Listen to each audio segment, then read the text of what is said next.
And feel free if you want to stand. Okay. Yeah, I'll probably stand. Yeah. Yeah.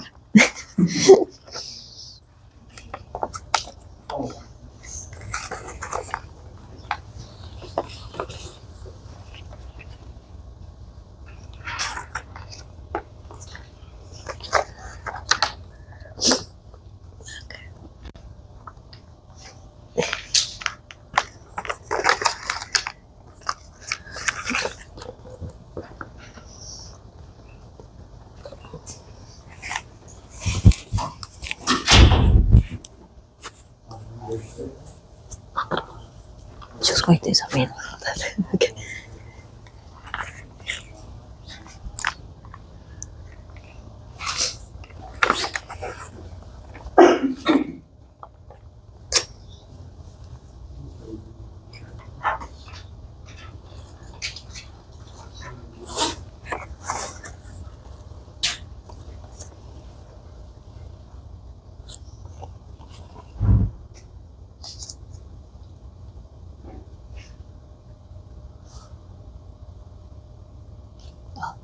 People from the library.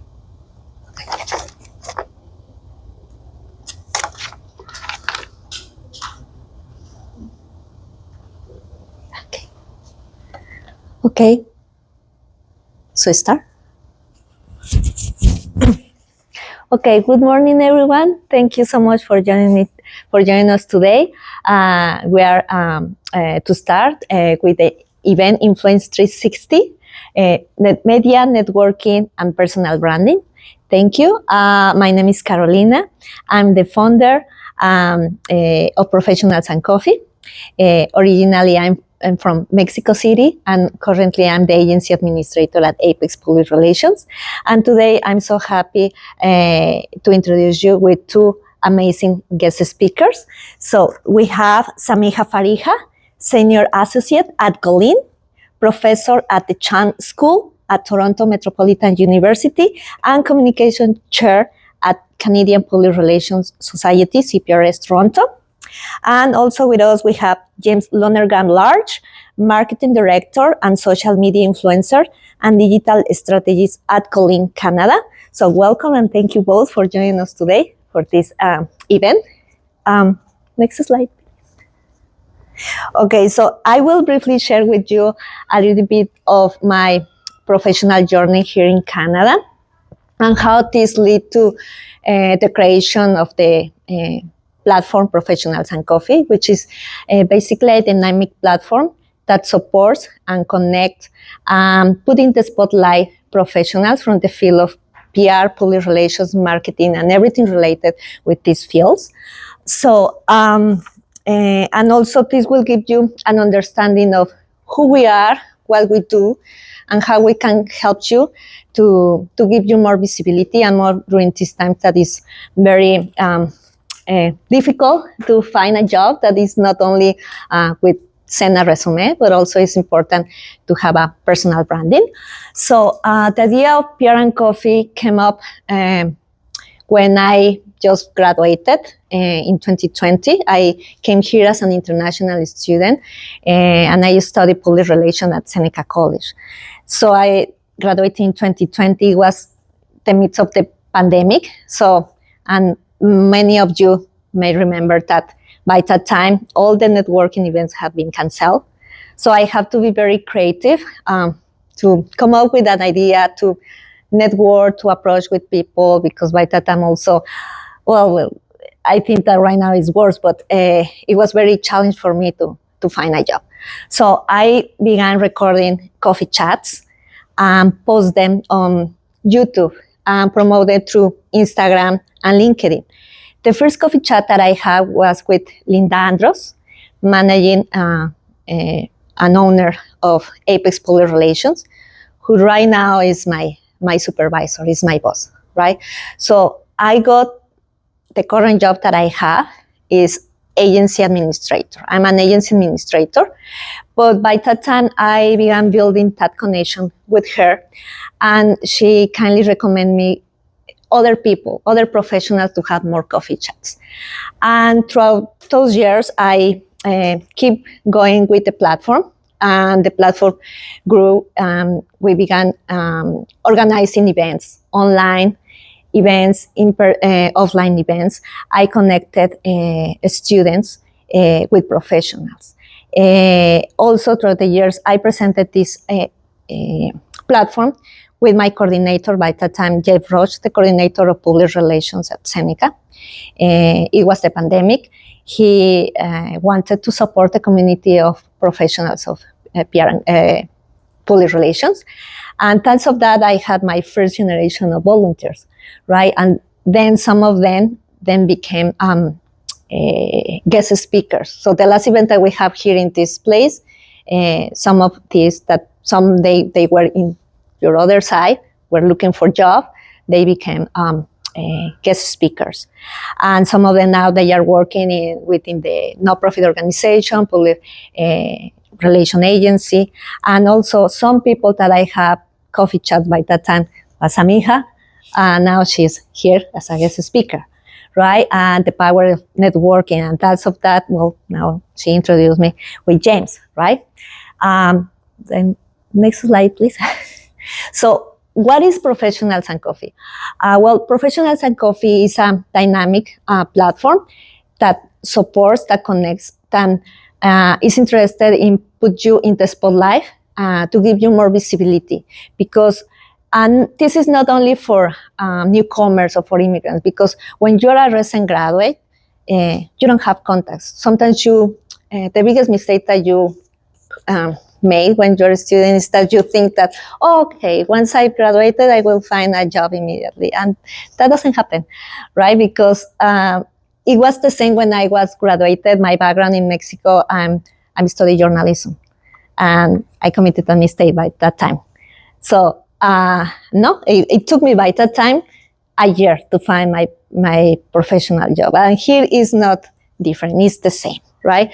So that's why it's very important for me, give you visibility, because when I come up with this idea, I came here to Canada and I realized, well, if I have brought certain years of experience from my country, and it had been for me very difficult to find a job, how would it be for someone who is younger than me, who have less life experience, right?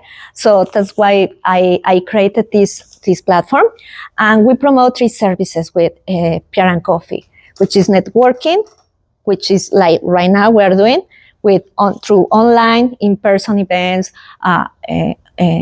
online events, skill development. So skill development, what I thought with skill development is that we have a website, Professionals and Coffee, in which basically I give you the platform so that you can start building your portfolio building, so the other services.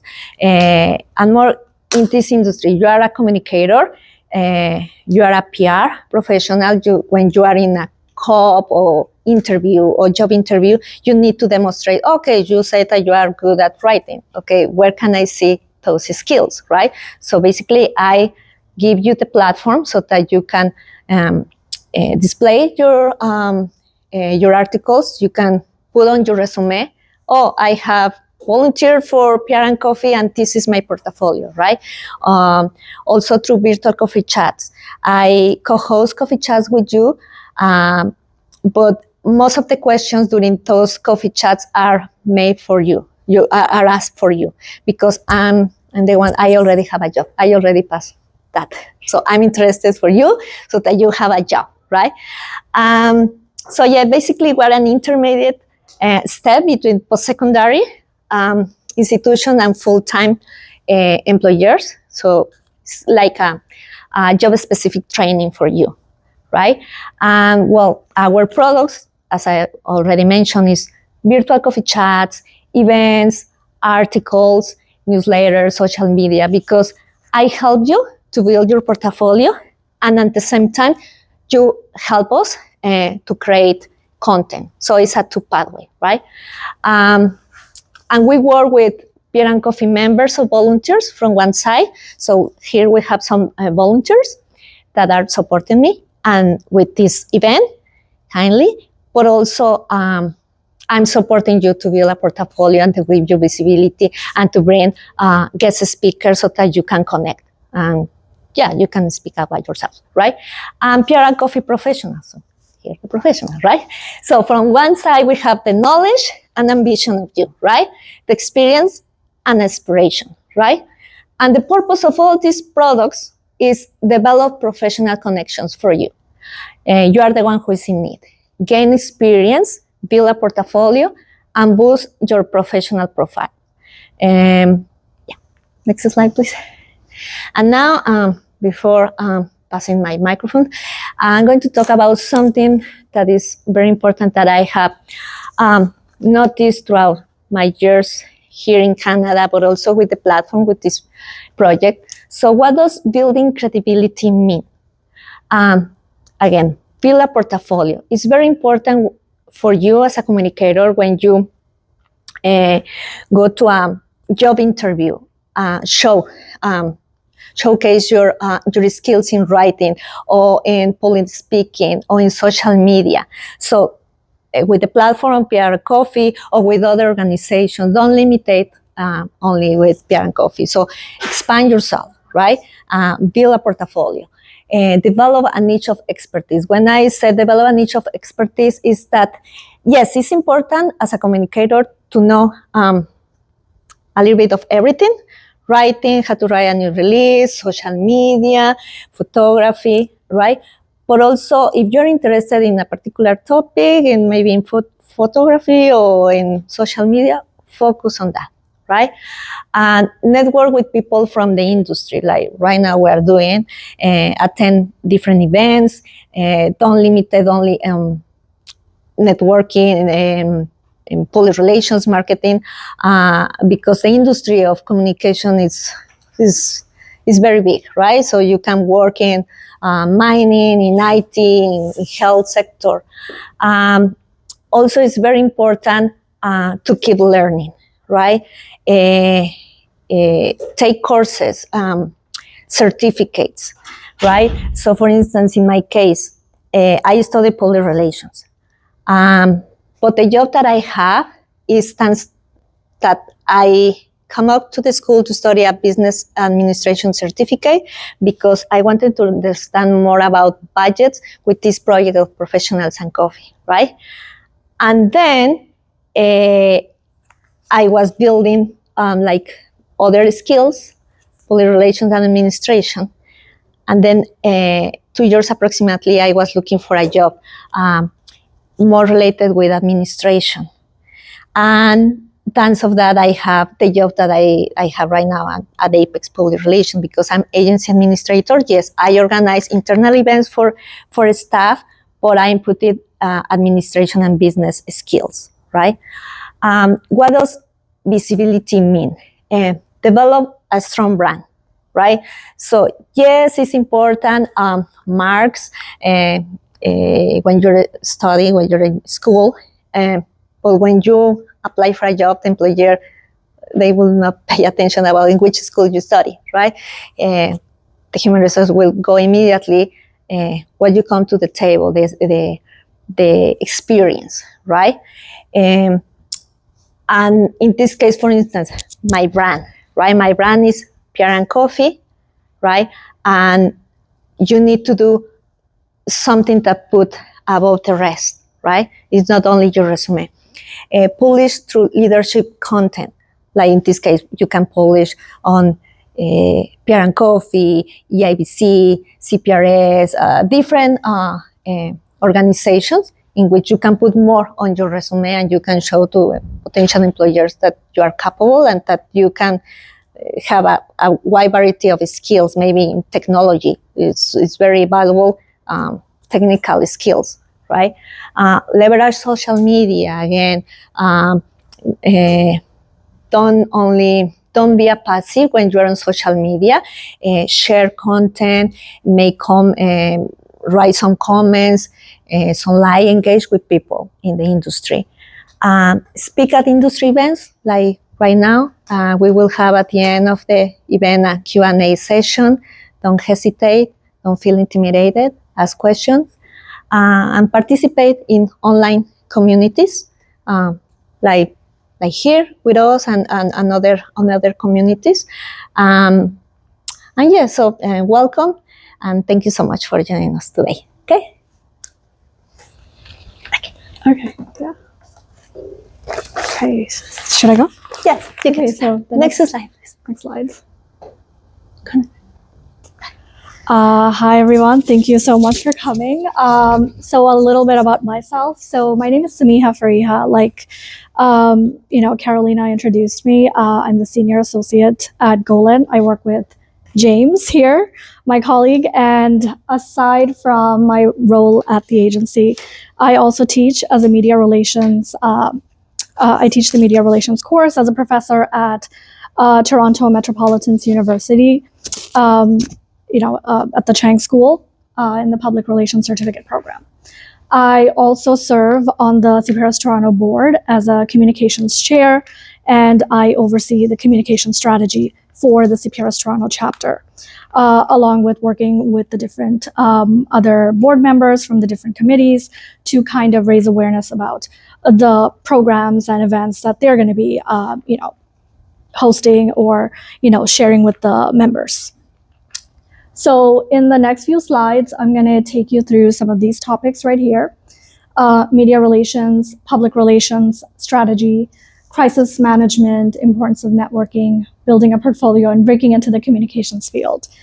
And I will kind of expand on those topics a little bit more in the next slide. So media relations, it's a very broad topic, but the core key concept of media relations is basically relationship building. You are building relationships with reporters covering various topics, reporters in the newsroom, producers working for different broadcast networks, CTV, CP24 Breakfast, 680 News. And in order for you to really pitch your brand's story, whatever brand you're working on, if you're working in an agency setting or if you're working in-house, you got to know the brand. You need to know what those reporters are covering. So you have to do your research. You need to know what the beats they're covering, what specific news is relevant for their stories, and you need to pitch them, share story ideas with them. If they're writing about a specific topic, engage with them on social media. So these are some of the ways that you're kind of building that relationship through story pitches, engaging with them through social media, and over time, as you send them more pitches, as you stay in contact with them, in the long run, they'll cover your brand. They'll interview your spokesperson because of the content that you're sharing with them. So yeah, it's relationship building, doing your research, know who's covering what, and the topic is very broad, but relationship is really what's important when it comes to media relations. Next slide. So public relations strategies.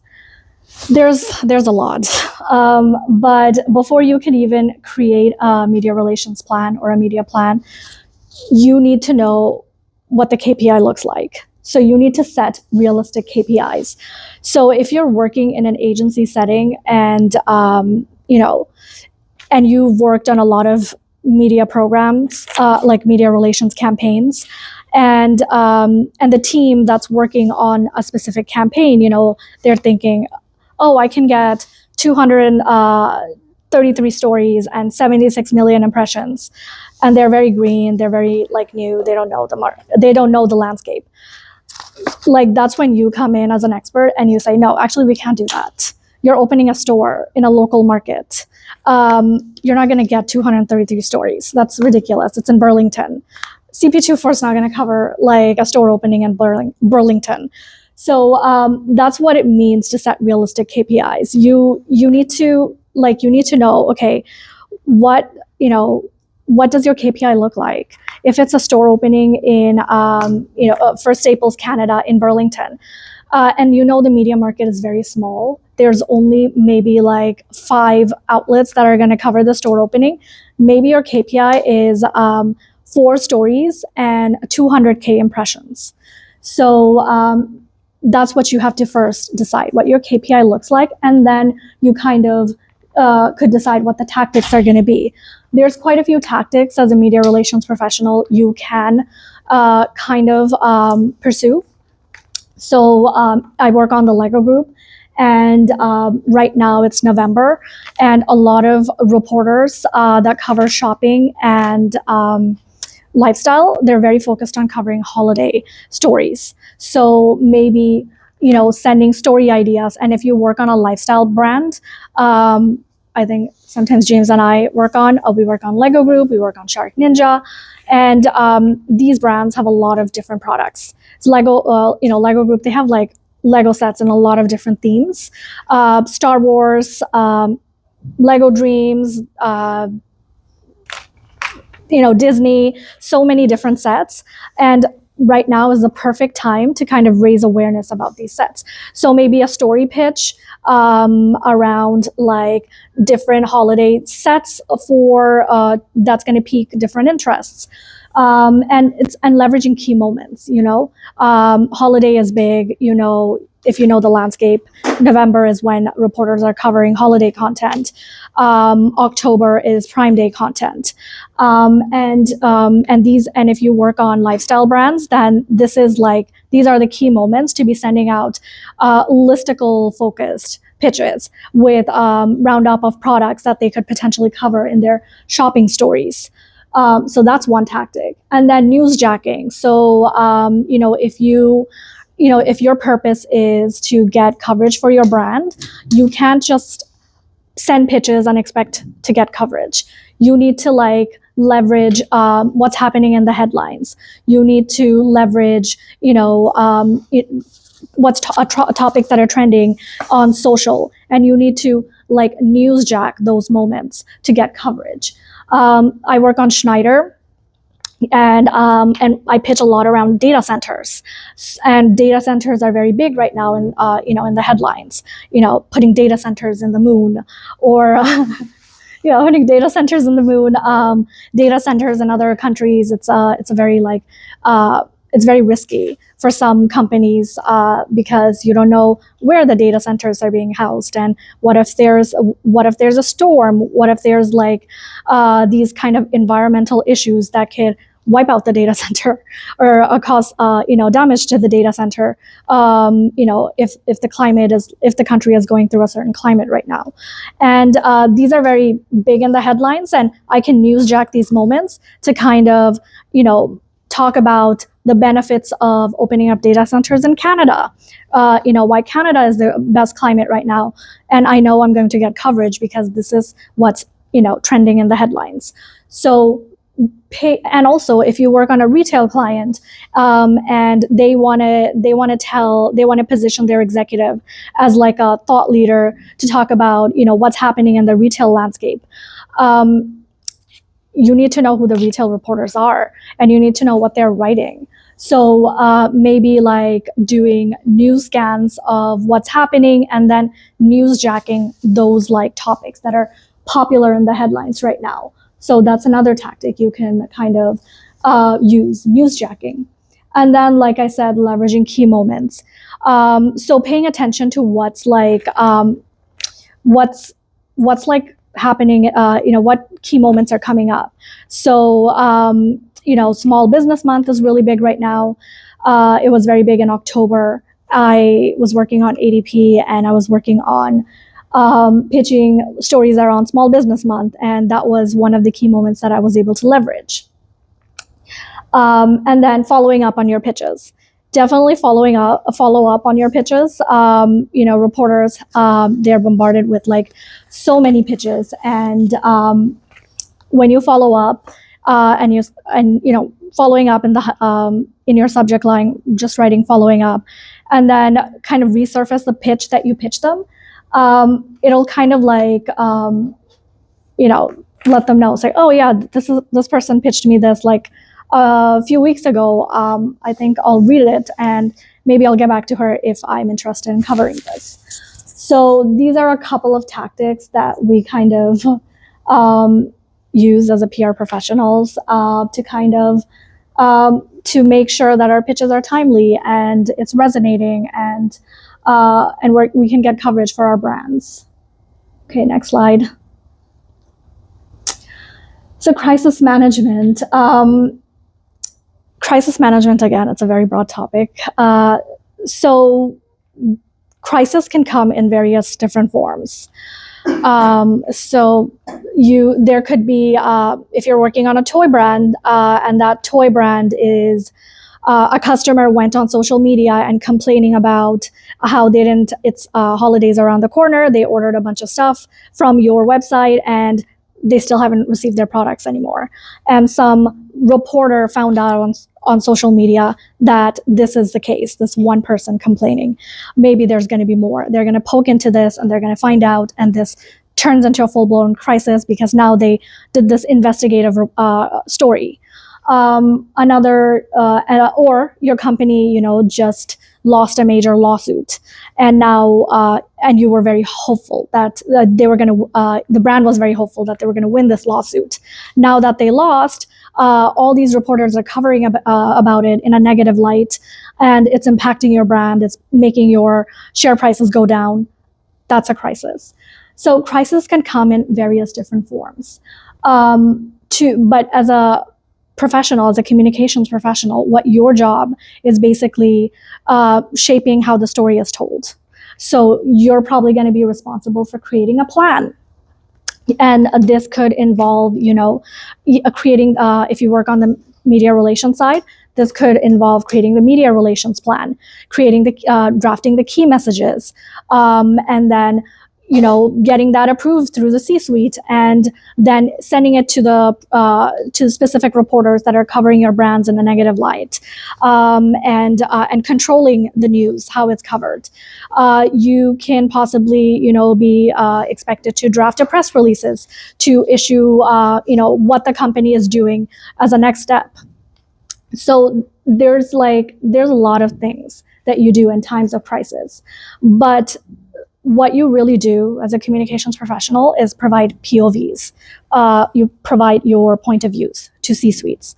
In times of crisis, you work very closely with the executive suite, along with your team. And the person at the top, the CEO, their VPs, their different marketing leads are looking to you for advice on how that story is shaped in the news cycle, in the media. So you're helping to create plans, you're providing POVs to the C-suite, you're shaping how the news is covered. And there's various tactics that you kind of use to do that, like what I just mentioned.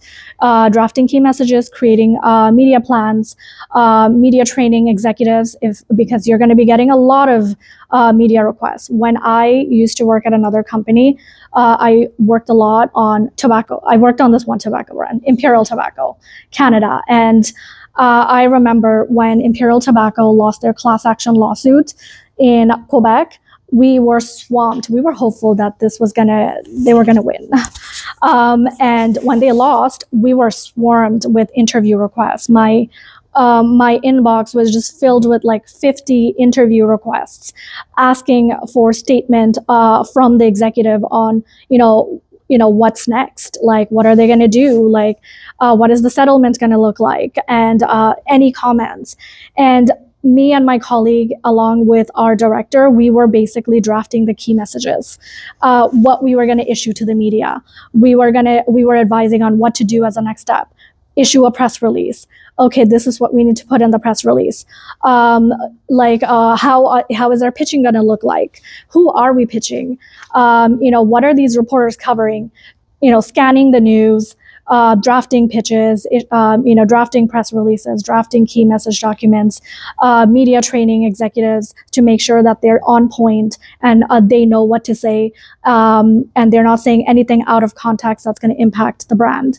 So when you're in a crisis situation, it can be very heated, but as a communications professionals, the executives, the team is really looking for you to provide a POV on what to do next.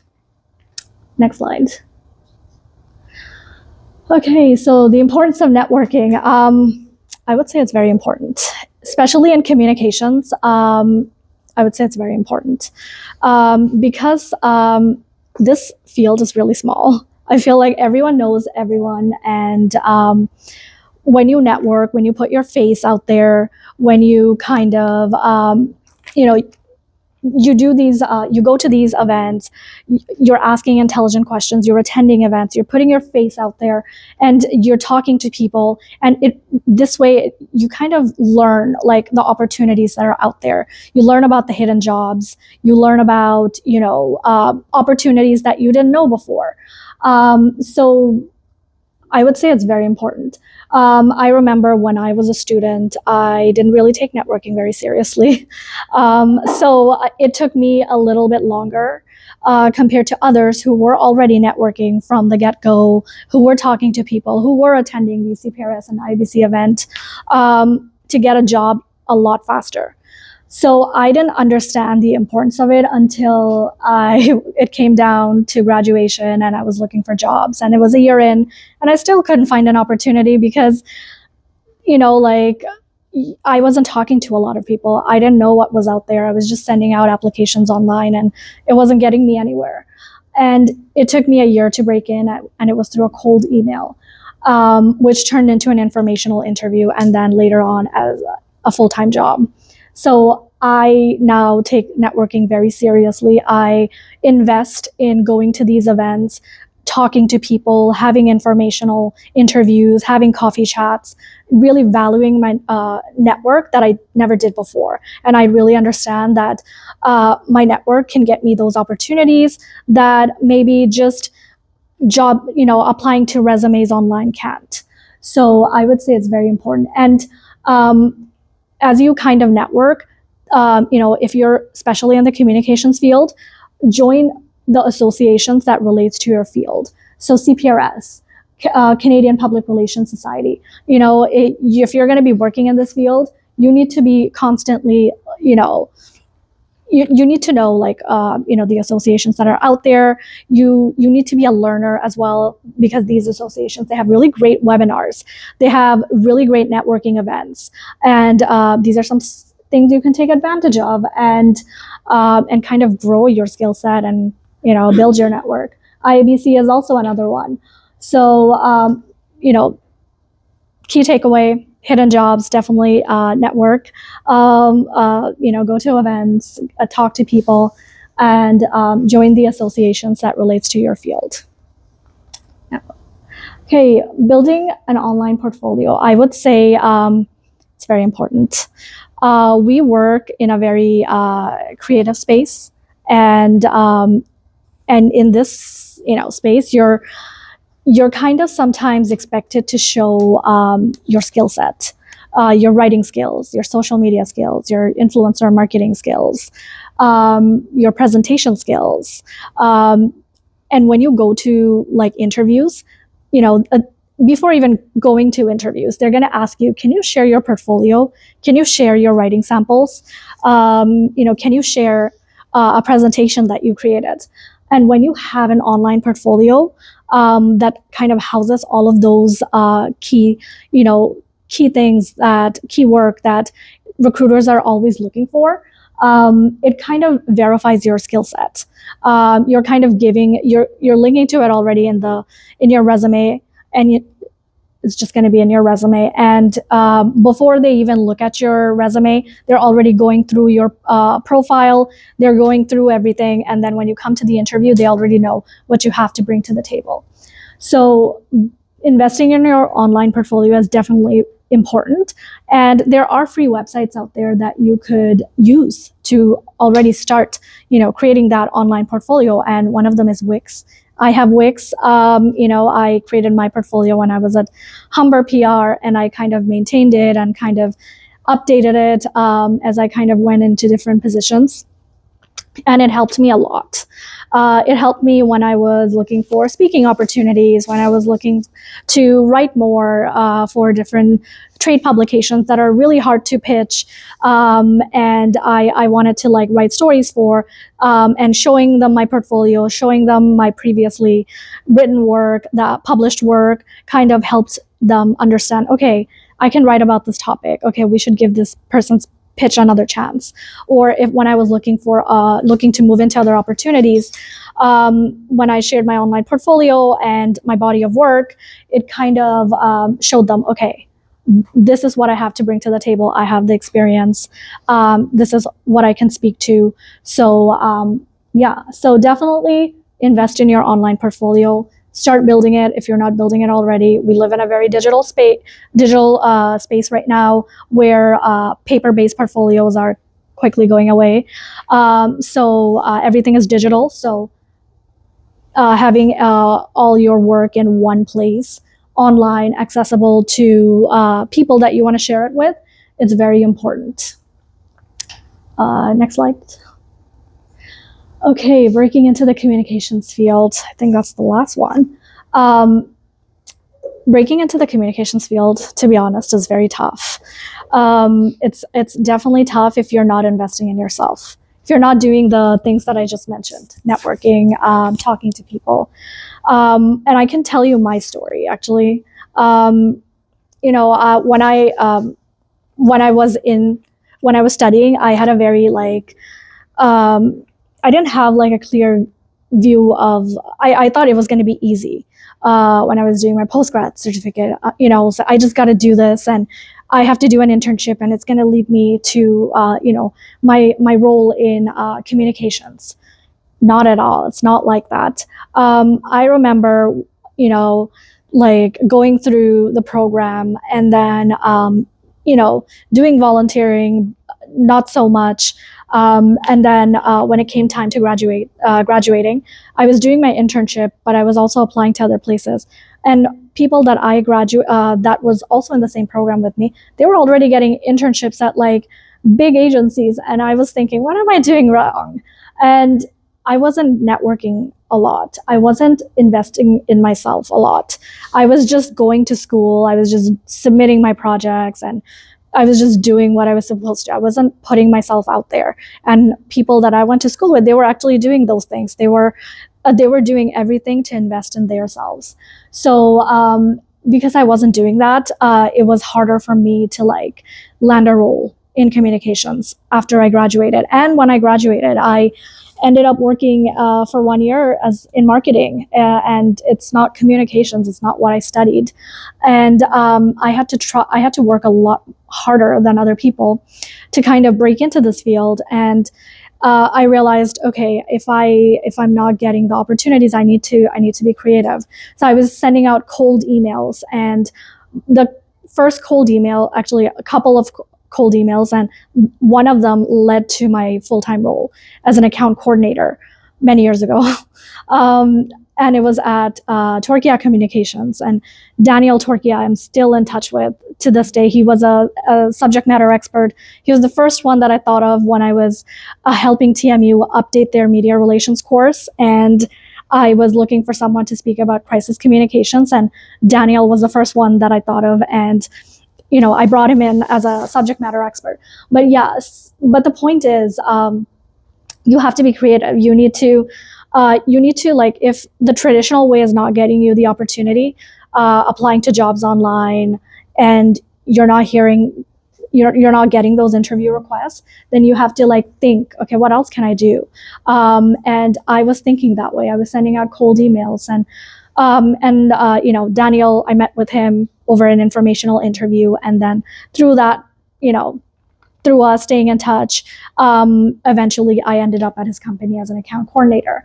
And yeah, so you have to be persistent. To be short, you have to be persistent. If you want to break into the communications field, you need to think creatively from the get-go. You know, you need to build your writing skills. You need to volunteer. You need to be going to events where the key people are going to be there, and networking with them, staying in touch, not just, you know, after the event, okay, they're gone, and you don't think about them. You know, stay in touch, engage with them on LinkedIn, connect with them on LinkedIn, be persistent, because, you know, it is a highly saturated field. And if you really want to break into this field, then you need to have a plan and you need to stick to it and you need to do your best to see if you can find those opportunities and eventually end up here. Yeah, that's it.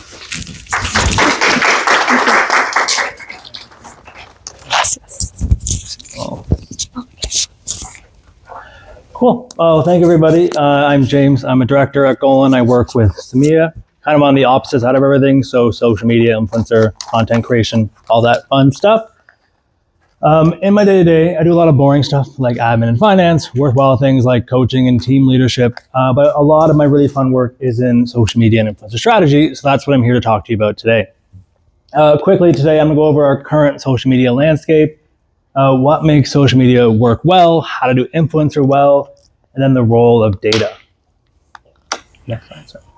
Great, so looking at today's influencer landscape, there's kind of three things you have to really pay attention to. So sorry, this is influencer and social media. First is the attention economy. So as you all may know, human attention is at an all-time low because we're just inundated with messaging all the time. 20 years ago, for example, people would see between 500 and 2,000 branded messages a day. Now it's between 6,000 and 10,000. So we're just constantly getting messages. Or also, the average person spends 1 second deciding if they want to watch a TikTok or not. So you have 1 second as a marketer to get their attention, or you failed and all your work was for nothing.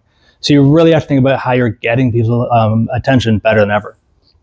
And then, like I said, there's just the oversaturation of content. Like I said, thousands upon thousands of brand messages a day everywhere you're going. So you have to figure out how to stand out when you're creating content.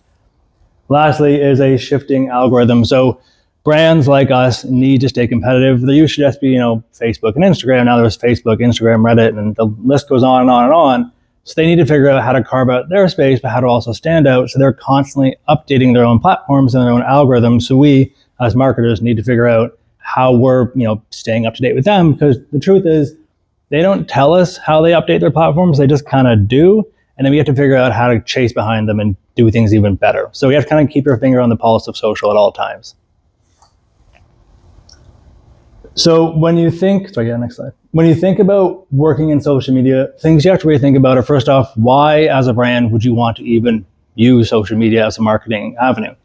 First and foremost, it gets you right into the palm of your consumer. So it's not like a billboard or a TV ad where you're really banking on someone going and watching a movie or walking by and seeing your ad.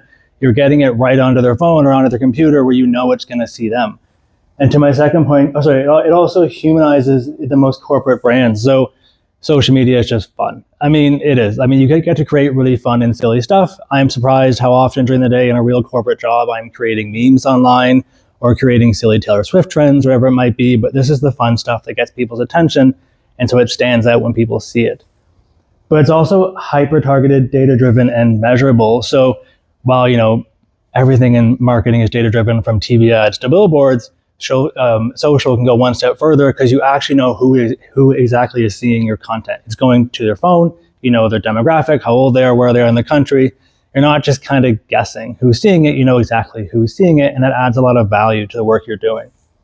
Lastly, it's inherently agile. So, TV ads, billboards, not to keep harping on them, they are great, they reach a lot of people, but because they're so expensive, they're often where they are for a very long time. You'll see a billboard out there for a month, TV ads up for a year, and they don't change very often. Whereas social, it changes every single day. You're producing content that goes live every single day, sometimes multiple times a day. And the great part about that is you can be very direct and niche with your content, whereas a billboard has to be general because it's up forever and you're seeing a lot of people. Social, you can create content that hits all of your niche audiences multiple times a week. So you get to really tailor each message to each person. Next slide. So social can really be anything. There's just some of what I've created in the last few months. So everything from reactive social content. So a client of mine was partnering with the Amazing Race Canada. So we were looking for any moment during any of the episodes where we could create content around the Amazing Race. We create scissor reels, so recaps of events, consumer-focused interviews that put the customer at the forefront, so like streeters you would see on TikTok, social-first creators that might be really meme-heavy, and then everyone's favorite thing to jump on are trends. These are tricky because every brand wants to hop on a trend because it's big and popular and going on, but you have to be very detailed on like which trends you hop on because it may not always make sense for you. Case in point, the Taylor Swift one. It worked really well for our audience, but you saw every brand dropping on or jumping on Taylor Swift, and it was just kind of weird at certain points. So when creating social media strategy, there's 3 things you really have to keep in mind. It needs to be data powered, it needs to be earn first, and it needs to, again, be agile. So data powered and earn first are not things that are only social or only influencer or only PR. They're kind of used in every marketing strategy, but not all marketers use data well, and not all of them are earned first. So when thinking of data, you want to make sure that everything you're doing has a purpose behind it. You're not just creating content because you saw a fun meme online or because you just think it's cool. There's a reason that you're doing what you're doing. And when thinking about earn first, if you don't know, earn first essentially means that everything you're doing starts with some kind of nugget of an insight. So like, what do you know about your audience and what they're doing, and how can you make sure that your message is resonating with them? Again, you're not just doing it for the sake of doing it.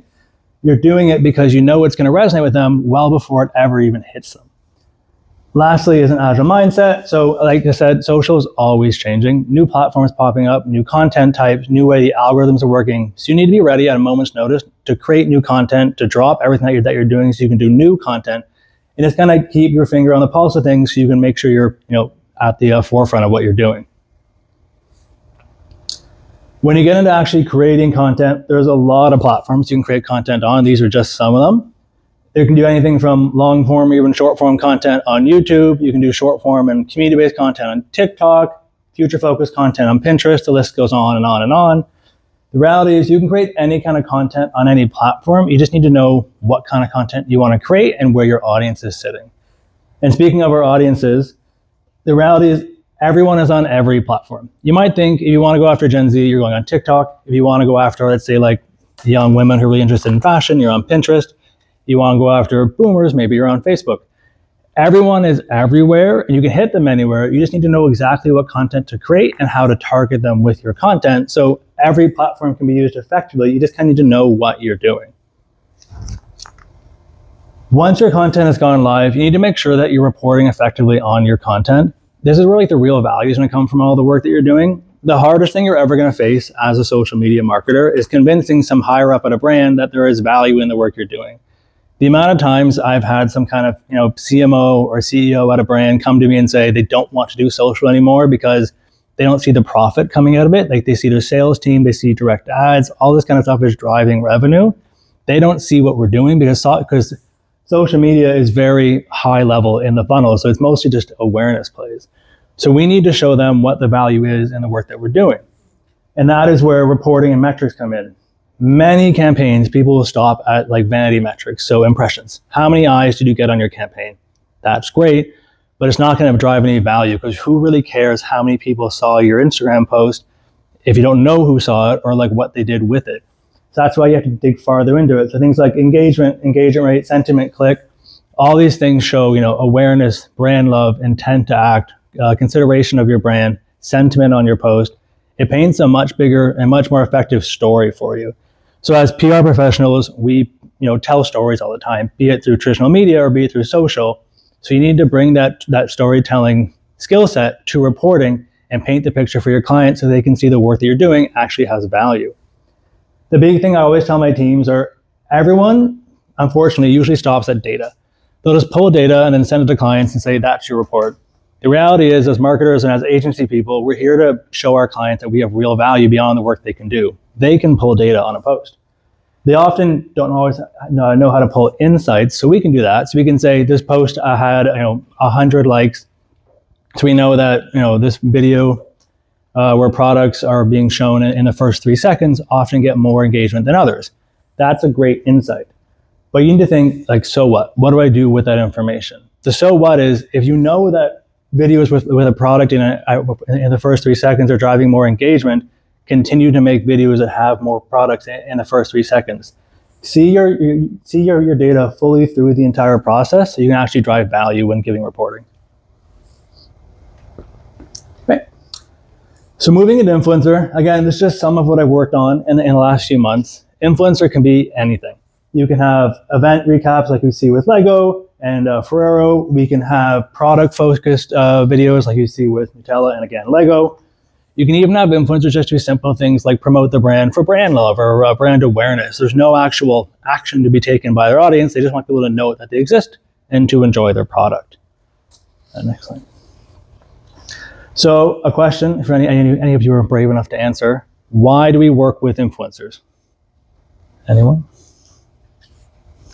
Because they will help you to tap on a particular set of audience, which you might not be, but like based on their profile and what do they create, you can just tap onto a particular group of audience at one time. Yeah, exactly. Really effective influencers have a community that they form themselves around, so they're not too broad.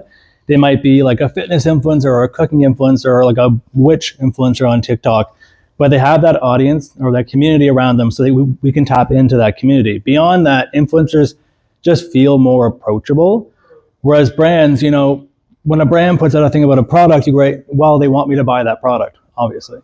And while you want to think that influencers, while you know that influencers are being paid for their work, you want to think at least that they're being selective about who they work with and they actually believe in that product. So it's kind of twofold. Yes, they have a community, but also you believe in the messages that they're putting out there. Next, who influences you in like your day-to-day life?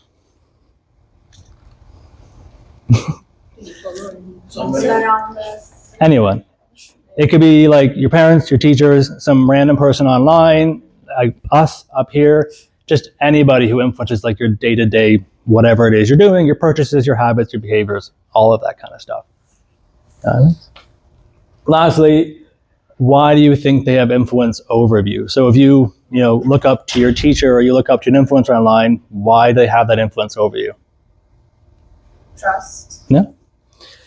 Essentially, there's a lot of reasons why an influencer is an effective influencer. Sorry, next slide. They may be a prior partner of the brand, so they've worked with Nutella before and they do it again, so you think, oh, like, this makes sense that they're doing that. They may create really strong content, so you just enjoy watching your content, and so you continue to watch it. Some people are just very good looking, so they have a great following on like an Instagram or a TikTok. But next slide. Like you said, the biggest thing above all else is trust.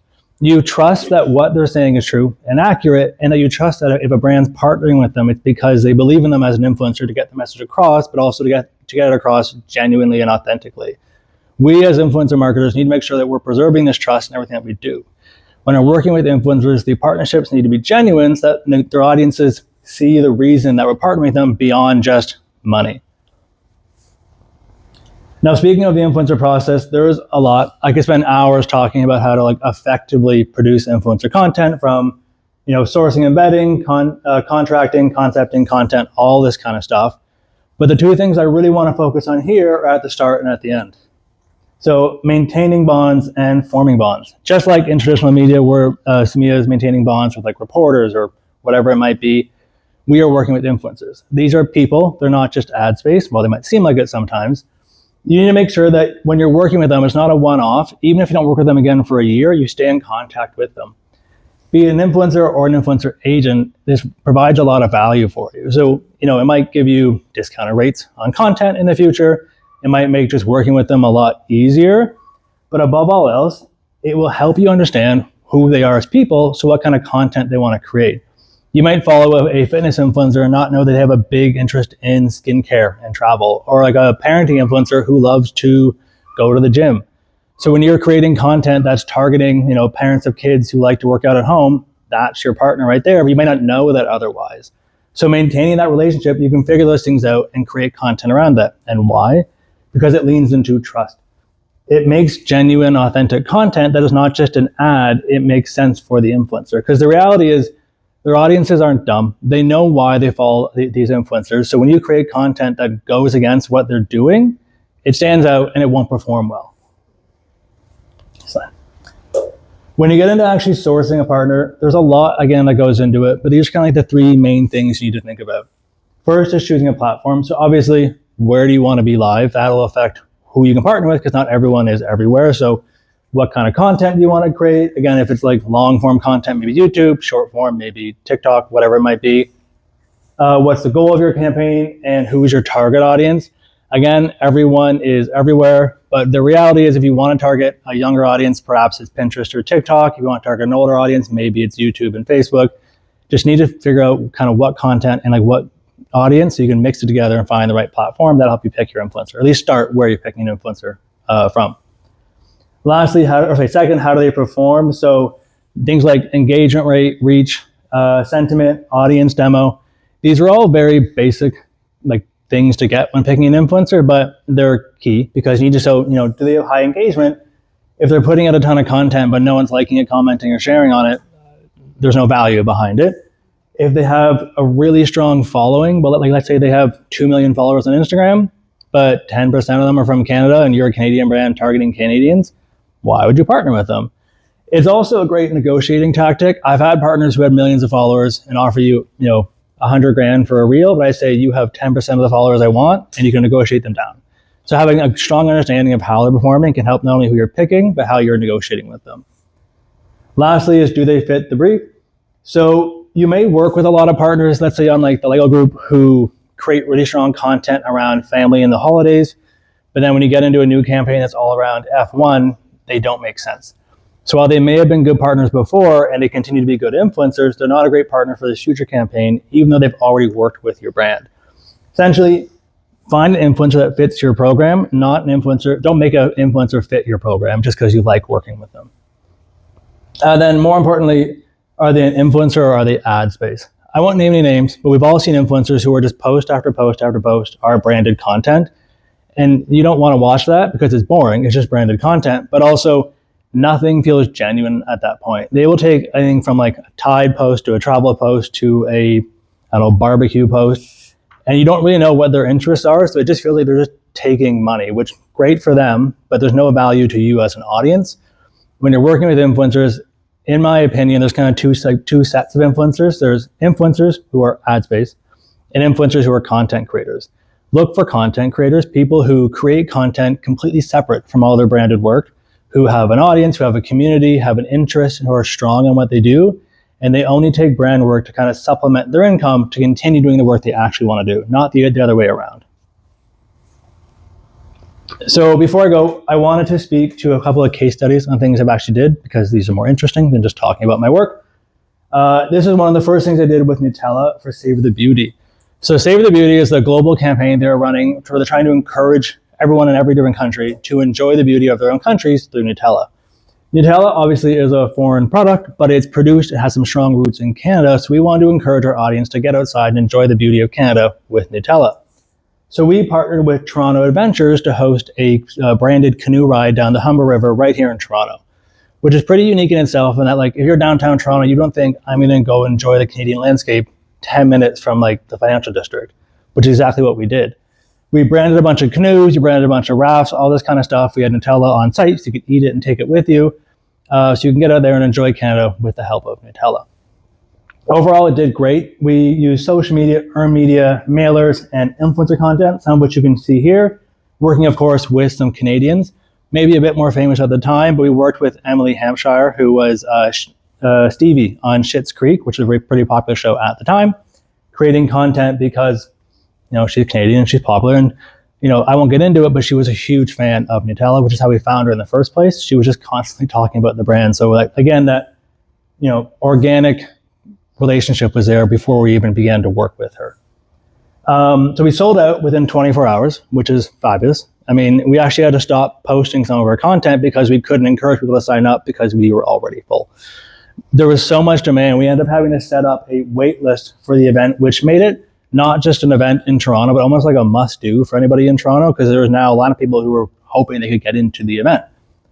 From a social standpoint, all of our content generated an engagement rate of over 6.25%, which, if you don't know, the average is anywhere from 2 to 4% on Instagram. So we were well above the industry standard of what we wanted in terms of like comments, shares, likes, all that kind of stuff, which essentially just showed us that there was strong resonance to what we're doing. People enjoyed it. They were excited about it, which is just great for Nutella. And then actually, thanks to my friend Samiha here, our earned media efforts generated over 2 million impressions and news coverage, both in like Strategy Magazine, Narcity Magazine, everything in Toronto, but also just across the country, which is great from an earned media standpoint, but also just great from a branded standpoint, because this was a very hyper-focused Toronto campaign, but we got national coverage celebrating it. Yeah, I think so. I can show you quickly on the next slide, kind of generally what it was.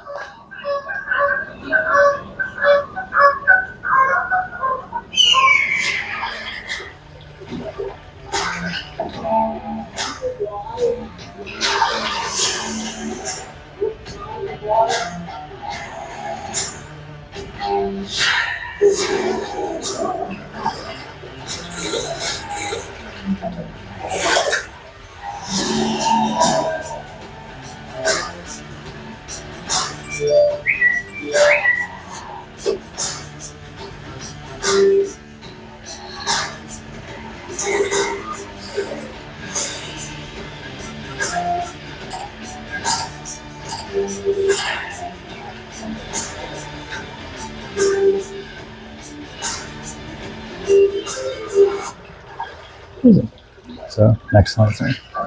The next one I want to talk to you about is something I'm personally very proud of because I just found it very fun. And it was also like a very data-powered example of how you can do influencer. So we were approached by Vino Canada to help create influencer content that was just a bit more creative than like the norm. So if you see influencer content, very often it is like skincare influencers or makeup influencers or lifestyle influencers, and it can be great content, but also does not stand out because that's what every single skincare brand does. So I looked into the target audience of Aveeno, and I saw that on social media, they had a strong affinity for sketch comedy on TikTok. So I hired a comedian on TikTok to create a skit that incorporated Aveeno. The key thing is there is not an Aveeno skit. It was a comedy skit that incorporated the brand. Obviously, a lot of pushback from the brand because it was not the usual, but also we did not have a lot of brand messaging in it. I continuously find that any social media or influencer content that's overly branded, people just don't like because it's basically an ad and you're already inundated with so many ads, you don't want to see more. So you need to you have to craft almost like these expert narratives of how you're incorporating branded things into influencer content, which is what we did. And she did an amazing job. We continued to work with her for a while, creating like the same kind of comedy content. Organically, content, like branded content does not usually do super well. You have to boost it. So put like paid ad spend behind it to kind of get the results you want. Within 24 hours, organically only, so no paid ad spend, we got 117,000 views, 15,000 likes, and 84 comments. I checked on this yesterday. It's almost about 500,000 views on this organic influencer piece, which is just great for the brand. But something that's great as a marketer to see is that people actually enjoyed watching my branded content.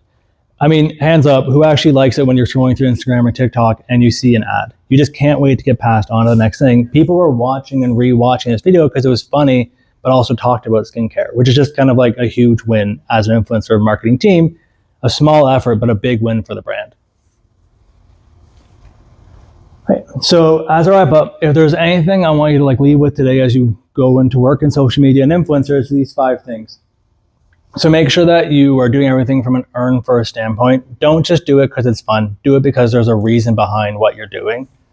Don't find an influencer, find an influencer, don't fit an influencer. So make sure they actually make sense for your campaign. They're not just like someone you see and you want to work with them. Have a deep understanding of your target audience. That'll help kind of fuel everything else that you're doing. Make sure you're building bonds with your agents or your influencers as you continue on your career. And then, of course, make sure you're measuring impact of your campaigns and not just impressions. Thank you.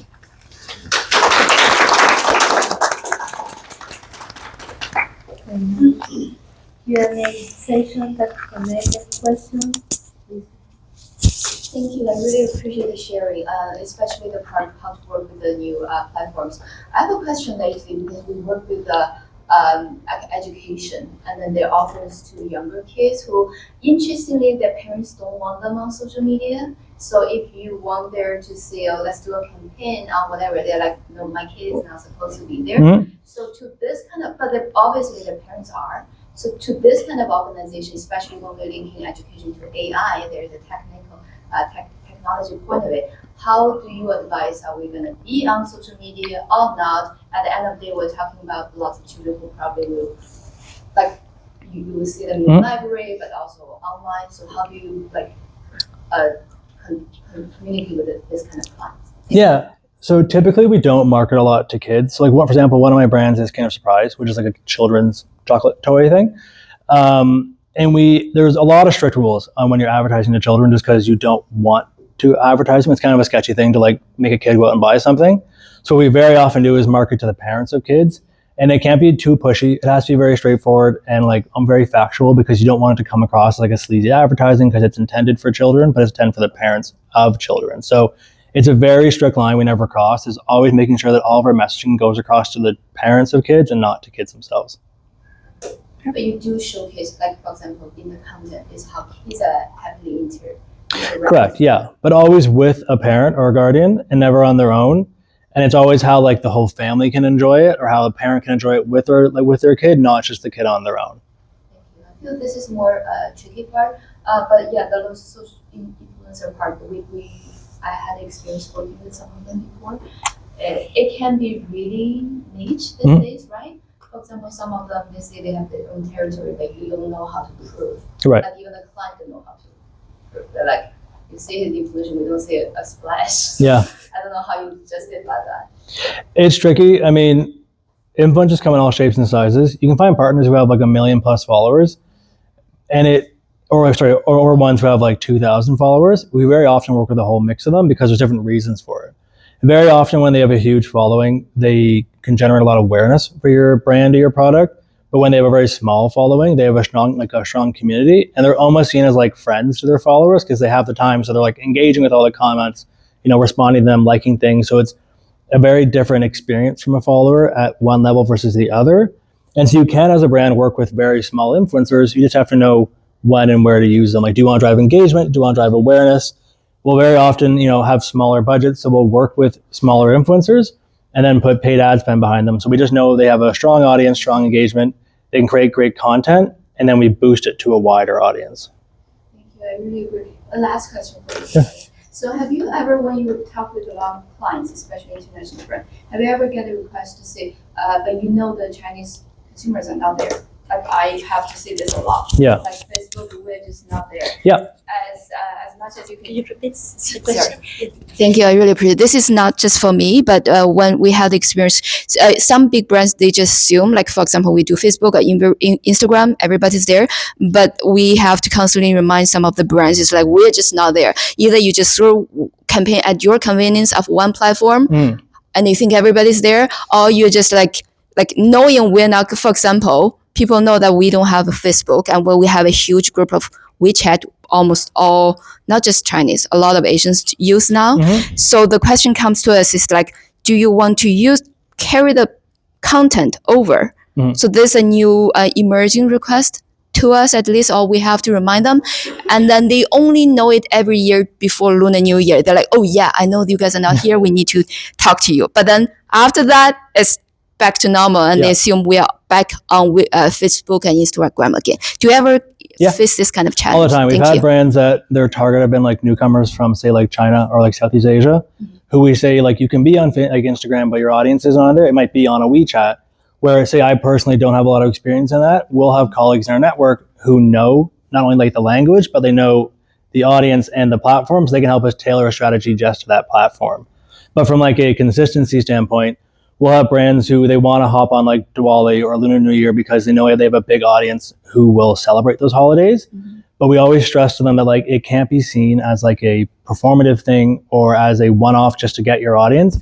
It has to be year long. So, brands will come to us and they want to jump on Diwali, Lunar New Year, Pride Month, Black History Month, can be any other holiday, which they can, but there has to be some kind of effort behind it to not only like support the community, but continuously partner with them. So on a brand that, for example, works on Diwali, we might say, great, but continue using these influencer partners throughout the year so that there's more of a partnership beyond just this one-off kind of like money grab from them. Exactly. Yeah. Thank you.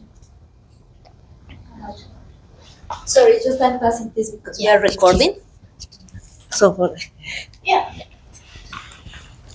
Hello, I think this is more for Samiha. I imagine I'm the very newbie, so explain this like a 5-year-old. I want to start being more active with media, and you said build the relationships with the journalist. How would you about the first contact? How do you introduce yourself? What's your strategy for that? And also how to keep a media contract distribution list updated? Where would you go to start building that? Thank you. Yeah, so building relationships with media really starts with seeing who the reporters are.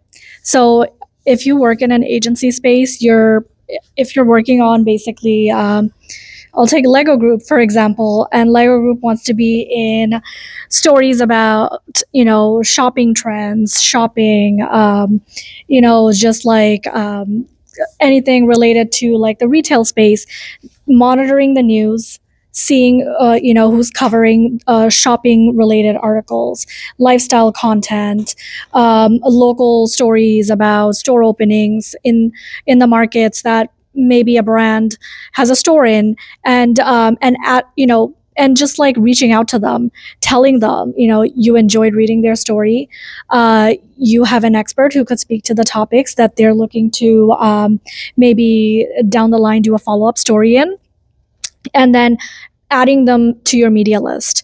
And that's kind of how you kind of grow your media list. But to build your media list, there's a lot of kind of strategy goes behind it.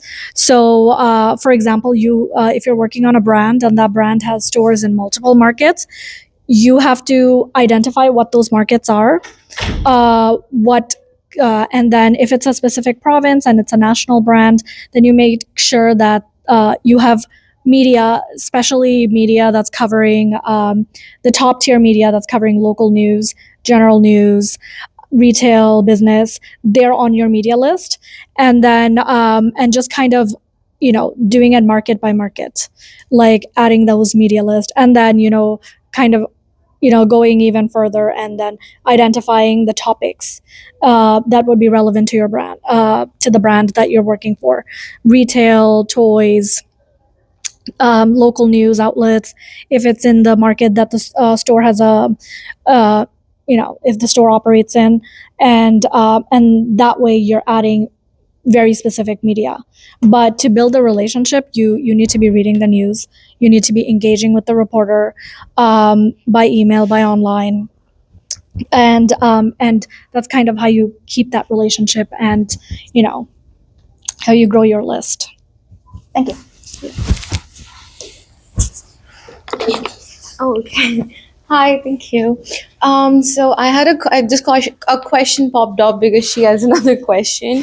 So for the media, I want to know, does being direct with the journalist works better, or like having some kind of like a hook or more engaging subject line or something like that? Like, what works better? What do you think?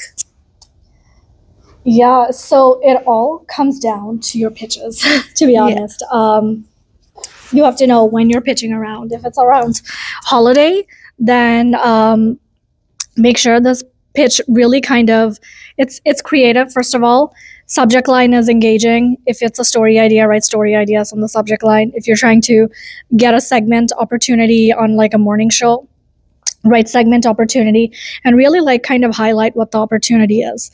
So if you're trying to pitch a morning show, try to really tell the story. So you want your brand to be featured in their gift guide, and your morning does gift guides on air, and so yeah, really tell them, like tell the story, and call out what the opportunity is, what you can do. So you have to really provide, like really highlight what the opportunity is, be very clear in the subject line, and doing those things will first of all make the producer open your email, because if you don't write story ideas in the subject line, they're going to think it's like any other spam emails. So there are tips and tricks you have to like implement in order for your pitch to be noticed, first of all, and that's something you have to tweak always. Story ideas not working, then the subject line has to be clickbaity. If it's not clickbaity, then something is wrong. It always starts with the subject line. Doesn't matter how creative your pitch is, if your subject line doesn't make the reporter open your email, then you need to find out what you can do to first tweak it, and then once they open the email, they get the story, they know what the opportunity is. So the challenge for PR professionals is how to make your pitch stand out, and it always starts with the subject line, I would say. Thank you.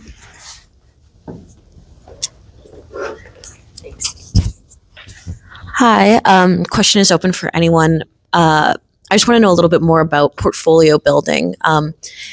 Is there something specific you guys would be looking for if you were looking at someone's portfolio, or just a wide variety of stuff? How do you determine something is polished enough to even make it in the portfolio?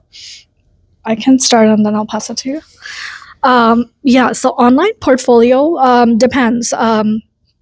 If you're trying to get into communications, the first thing that they're going to ask you is, can you provide your writing samples?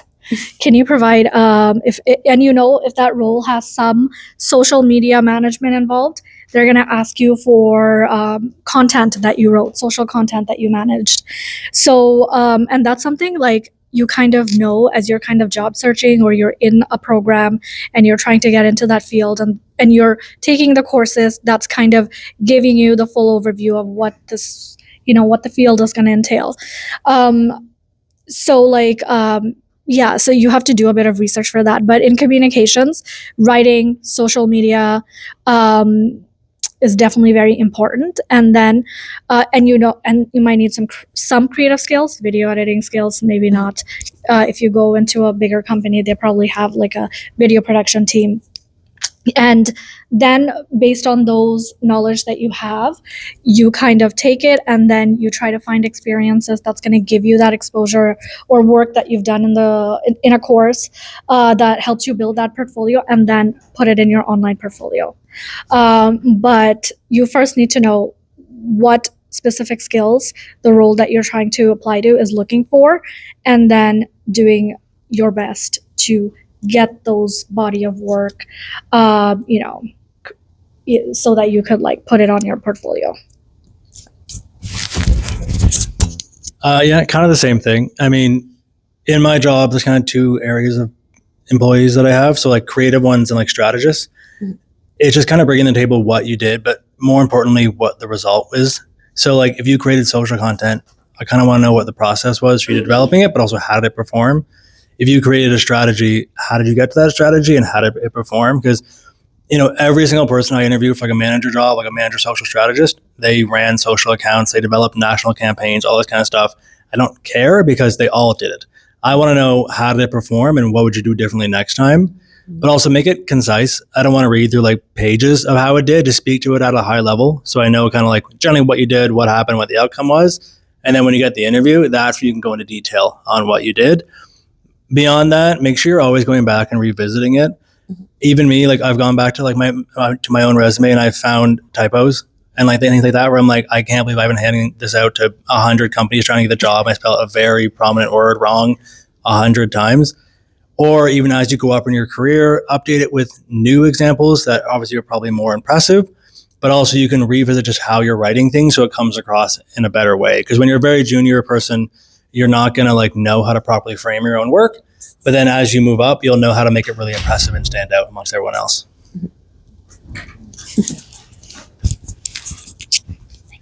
And also, I would like to add that have this portfolio in different versions, because it depends sometimes when you apply for job opportunities or co-ops or internships, sometimes they ask you like a PDF version, or as for your resume, add like a link when you send your application. Also add that you have a portfolio, a link, and this will give you a better opportunity than the rest of the people. So for instance, here at Apex, my human resources manager, when she hires entry levels coordinator, communication coordinators, she always asks for samples. And for those entry levels, they want to see skills on social media, or they want to see how many followers do you have, right?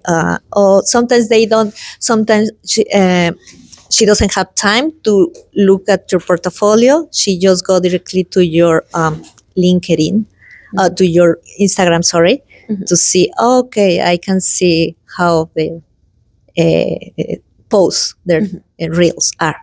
Yeah, some advice. Thank you, guys. So I'm currently like I graduated and I'm trying to build my personal brand on social media, especially LinkedIn. So and I'm also seeing job opportunities, but every job opportunity asks for different skills. Although it would be the same industry, they want video editing. You also know content creation. You also know how to write a news pitch. You should know everything, and that's what like I'm trying to showcase. Okay, I can do this also. I can do this. I'm posting a video. I'm editing that. I'm writing a newsletter. Everything, but and also they also want to know what's your niche, what's your strong at. How do you draw that line, like in because I'm newbie in the industry, I want to show everything, but also they want to know what you're strong at, or they want to know something, a particular skill that you should be strong at. How do you draw that line, and how do you then enhance that personal branding on social media? Well, I'm just thinking. So, for instance, with social media and now with the boom of TikTok's videos and reels. So, if you're focused on this niche of content creation, show that you have those skills, but also link it with storytelling. Uh, they will look, okay, not only your number of followers and how engagement you create with those videos, and this is linked with the portfolio building and posted that, but also when you it's like be your own PR agent. So it's just trying to be advocate for yourself, but also you can show through this creation of reels uh, that maybe you're interested in working in a company and you can talk very well about that company, and then when you put that in your resume or on your social media networks, they will say, oh, okay, so this could be a good ambassador, a good advocate for this company because this person, I see that is very serious, that not only is advocate for herself, not only is building a portfolio or a branding, but also is talking very well about this company. So also, again, is related with visibility and credibility. I'm just gonna add something. I would say first, be proactive. Find who the hiring manager is and reach out to them and share with them your portfolio. Really try to like pitch yourself and look at what the job is looking for and then share with them your portfolio. Don't just rely on applying on LinkedIn and that's just it. I think that's kind of the mistake that a lot of people makes. You have to be proactive. Reach out to them. Can you find their email online?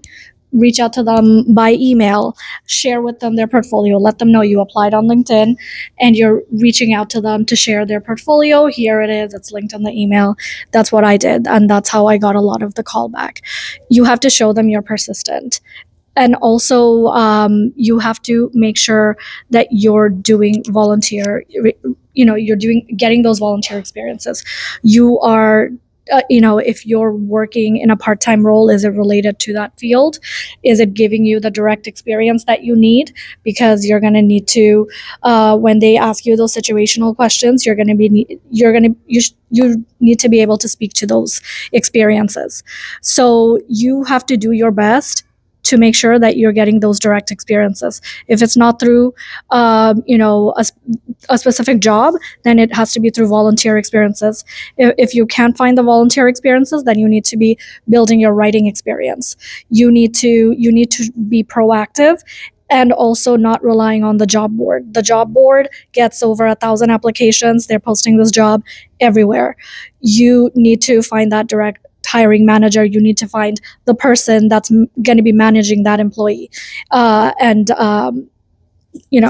whoever's going to be your future hiring manager, and reaching out to them and being proactive and showing you're interested, and they can be your advocate and they will fast track your application, who knows, so that you get an interview. That's how my sister got one, at like the current company that she is in. She found that hiring manager's email. That job was like being posted everywhere, and because she showed the initiative, she got an interview and she did really well, and and everything fell into place for her. So I guess the key takeaway here is be proactive. If you really want to do this job, if you really want to show you have what it takes, you know, share your portfolio, tell your story, and not rely on the job board to do that. Yeah, so I'd echo what they said, but I also say to the actual job application process, very often is going through HR first, and they have no idea about your job. They've been given like a 30-second elevator pitch by the hiring manager, and they know nothing about traditional media or social media. So try and echo the job posting in your application.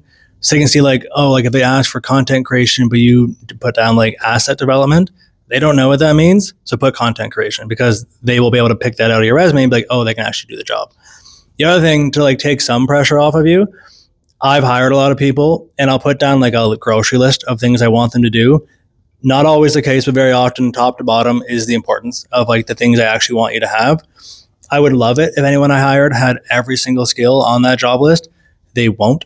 So I want to prioritize the things that are really important to the job. I put all of it out there in case I can get that person, but it's in the interview process, like the screening process, I can figure out where their skills actually lie and where I can like prioritize like some things over the other.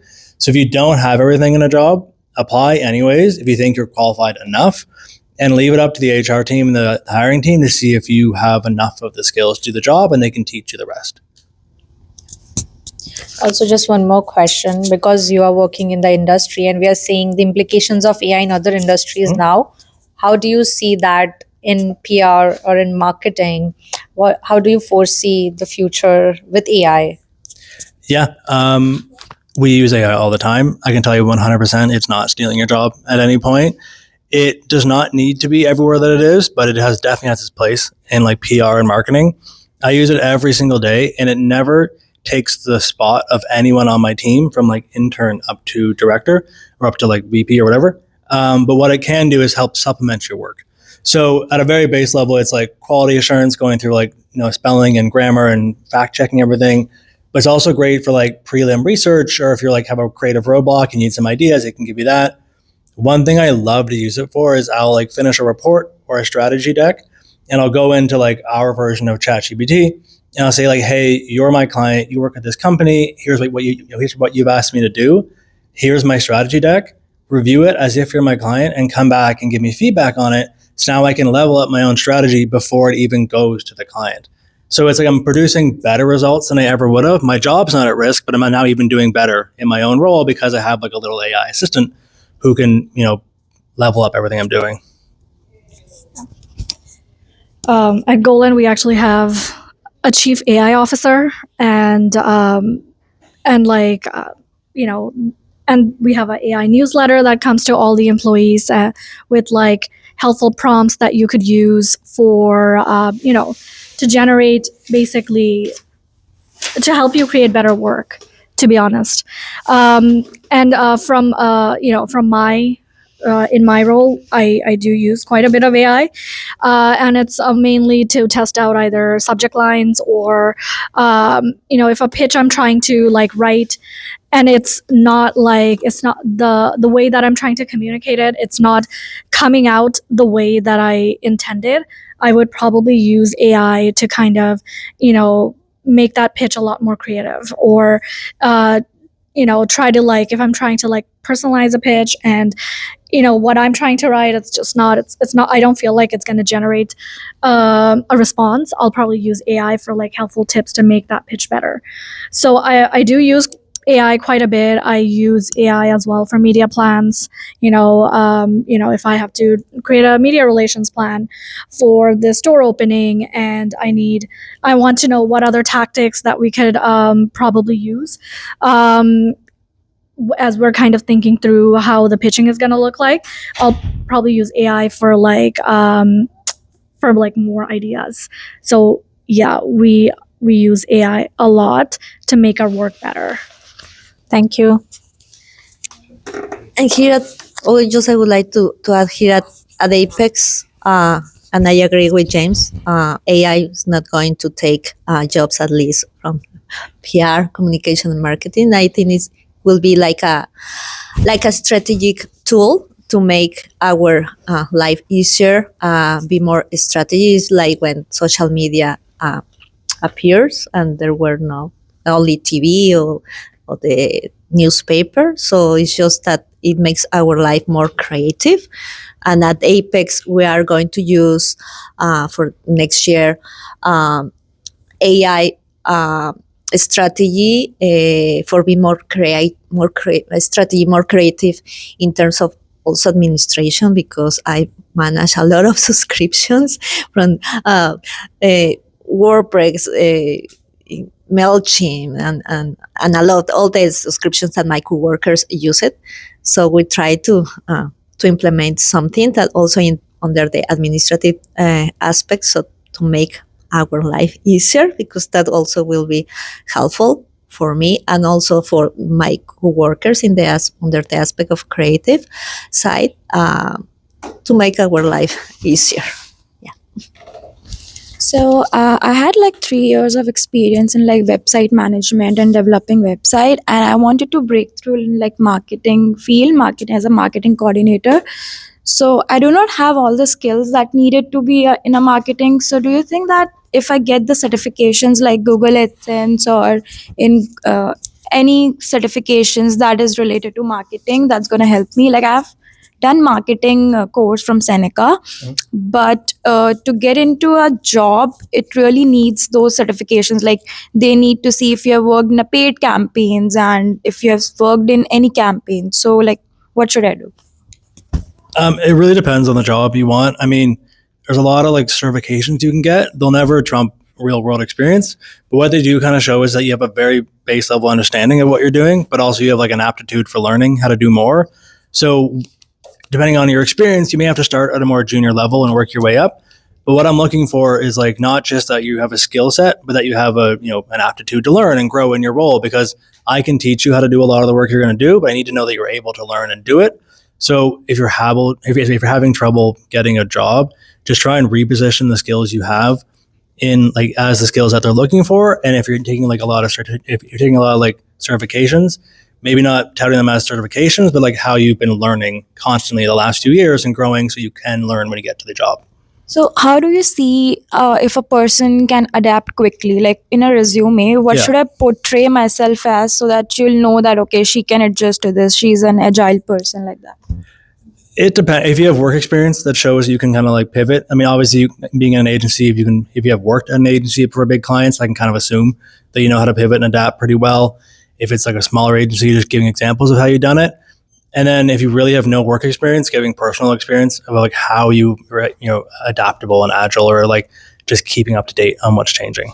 And in Canada, does it matter if you have like Canadian experience, or is it okay if you get the experience in a foreign land? I'd say for like the traditional PR side, and you can speak to this, it's probably better to have Canadian experience because you know like the reporters, you know like the media landscape, because it is very different. We have to constantly educate our clients. Like if they come from the US and want to work in Canada, it's a whole different landscape. Like there's like one reporter compared to like 1,000.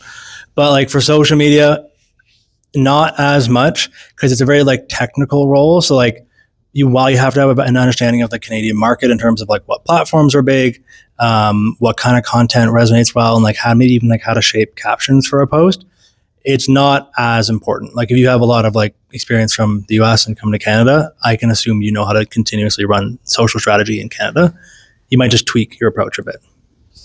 Just one last question. So, for example, if I want to portray my personal brand on my resume, and I want to show the insight that, I've created this reel and I have generated this much insight, this much million views on my reels. So how should I show that in the resume? Like, that could be great for like a portfolio. I mean, both like resumes should speak to your experience, but also like your accomplishments. So try to keep it not too text heavy because it's just a lot to read. So very high level of both. And then just when you have a portfolio, that's an opportunity to go in deeper on like one example or one case study of like a reel with a lot of views.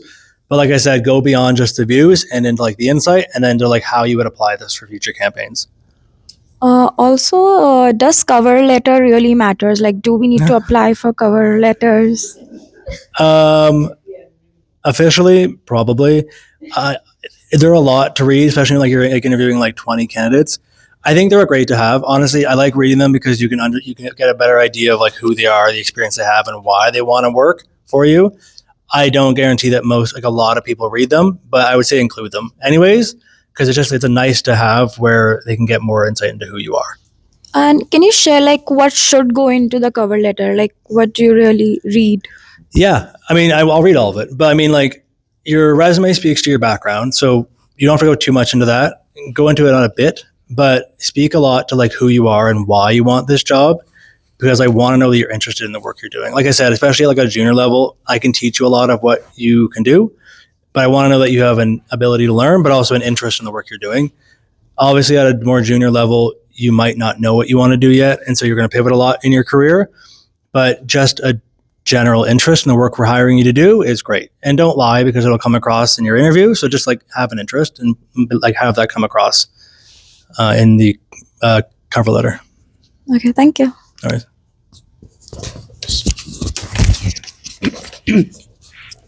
Okay, so this might not resonate with the room, but I'm pivoting. Okay, so how important are internships?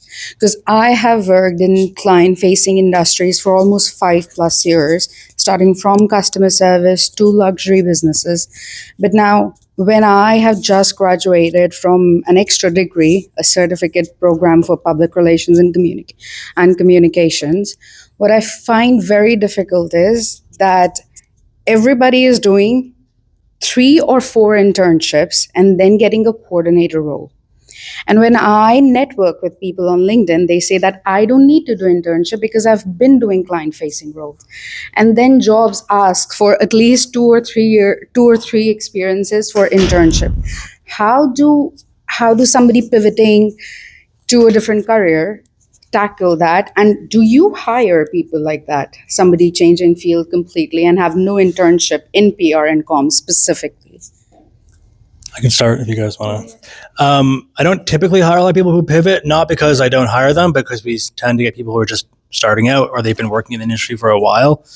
To the experience part, kind of how I mentioned earlier, if you don't have all the experience you think you need, reach out to the hiring manager or apply anyways, and they can kind of better assess what your experience is. Because again, they might say they want 3 years of experience, but if you can prove you've done enough in the last year that, you know, you're now able to do the job, that's enough. I mean, like, I typically hear that someone at the director level should have over 10 years of experience. I was at like 7 years when I got my job because I've been working in an agency doing a lot.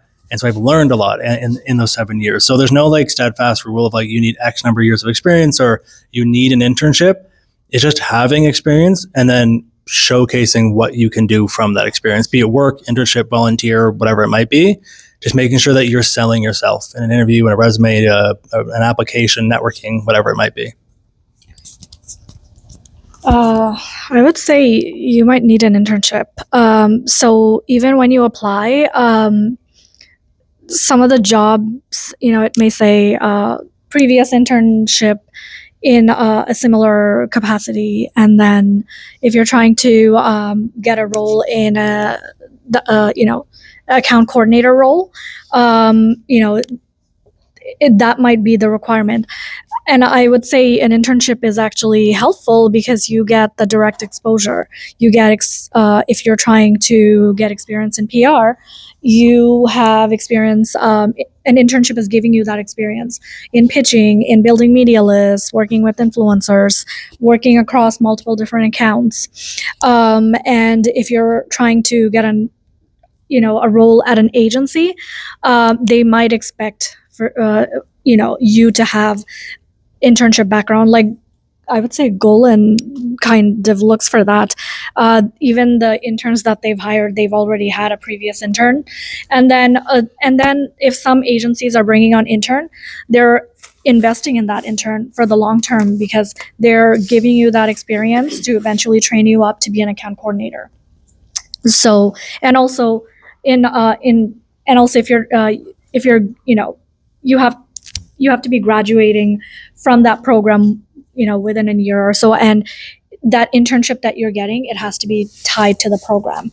So if you're out of school for a year and you're trying to get an internship, that might be difficult because it's not, it's no longer associated with the program. So there's also a different requirements around internships as well. Yes, there are. So yeah, when you accept an internship, ask all the questions. What what does it look like? Do you hire your interns? Because the goal is eventually to hire on the intern that that has been being trained from the get-go, around pitching, around media list building, whatever task they've been getting, to train them up to be an account coordinator, to for a junior entry level role. So there's also the hiring team is also they have bigger pictures in mind when they bring on an intern. A lot of the interns that Golin hired, they eventually went on to become junior associates and all that. So yeah. Just one thing to add on. So I think it's just the role itself of intern is not always needed. It's just the experience you need. So if you don't have the title intern, I don't care. I just want to see you can do the job. But to Samiha's point, the goal is always to convert you into a full-time employee. And so that's why we invest so much time in you. But one thing you may not see behind the scenes is if you have a ton of experience and you're applying for an intern role, we've noticed that. And we're saying, oh, well, this person over here might be an intern for 8 months before we convert them into an associate. You might be an intern for 4 months. Or we're hiring this person as a senior associate, but we think we can convert them into a manager within 6 months. It's always just a foot in the door that kind of gets you the real exposure and the experience. So maybe you'll move up a lot faster or maybe not. But I wouldn't be too concerned with the intern title. It's just being able to present your experience in a way that's applicable to the role. So, okay.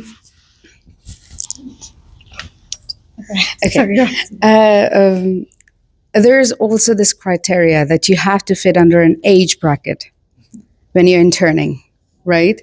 And that's actually explicitly mentioned on internship portfolios, that because Canada has a youth program, that you need to be an intern age bracket to actually apply for a certain internship. And that is not valid for me because I'm over 30 now and I've been working I graduated and post-graduated in something else, then moved here. My degrees didn't translate the way it was back at home. And now here I was working in different fields and I now graduated from a PR and comms field. So my age is long gone. I cannot go back to 18 years and get that internship experience, but I write. I have been doing internal communications, not explicitly saying that I am doing internal communications, because when you talk with team members, when you write emails, when you write pitches for your team members to work through properly, that is internal communications in a sense. So how do you translate that? How does that? I write even for PR and professionals and coffee, right? So I have that creative side, but I know that this is a thing that we really need internships, but I can bring a lot of the experience to the table that I've gained from my past roles, which kind of put me in a demerit that I don't have that basic first foot in the door because of my age or because I did not start in this profession early. So how would you say you would tackle something like that? Do you want? Well, I'm going to talk about what I have observed here at Apex. I have some coworkers at entry levels. Most of them are very young; they are in their 20s. But I have a coworker who is probably same age. She came to Apex with just an internship of PR, and then right now she's doing account coordinator work. Sometimes, in case for us, when you came with a lot of experience, at least for instance, my human resources manager, she thinks it's unfair to hire this person because this person is bringing a lot to the table and we can offer be fair with the salary, right?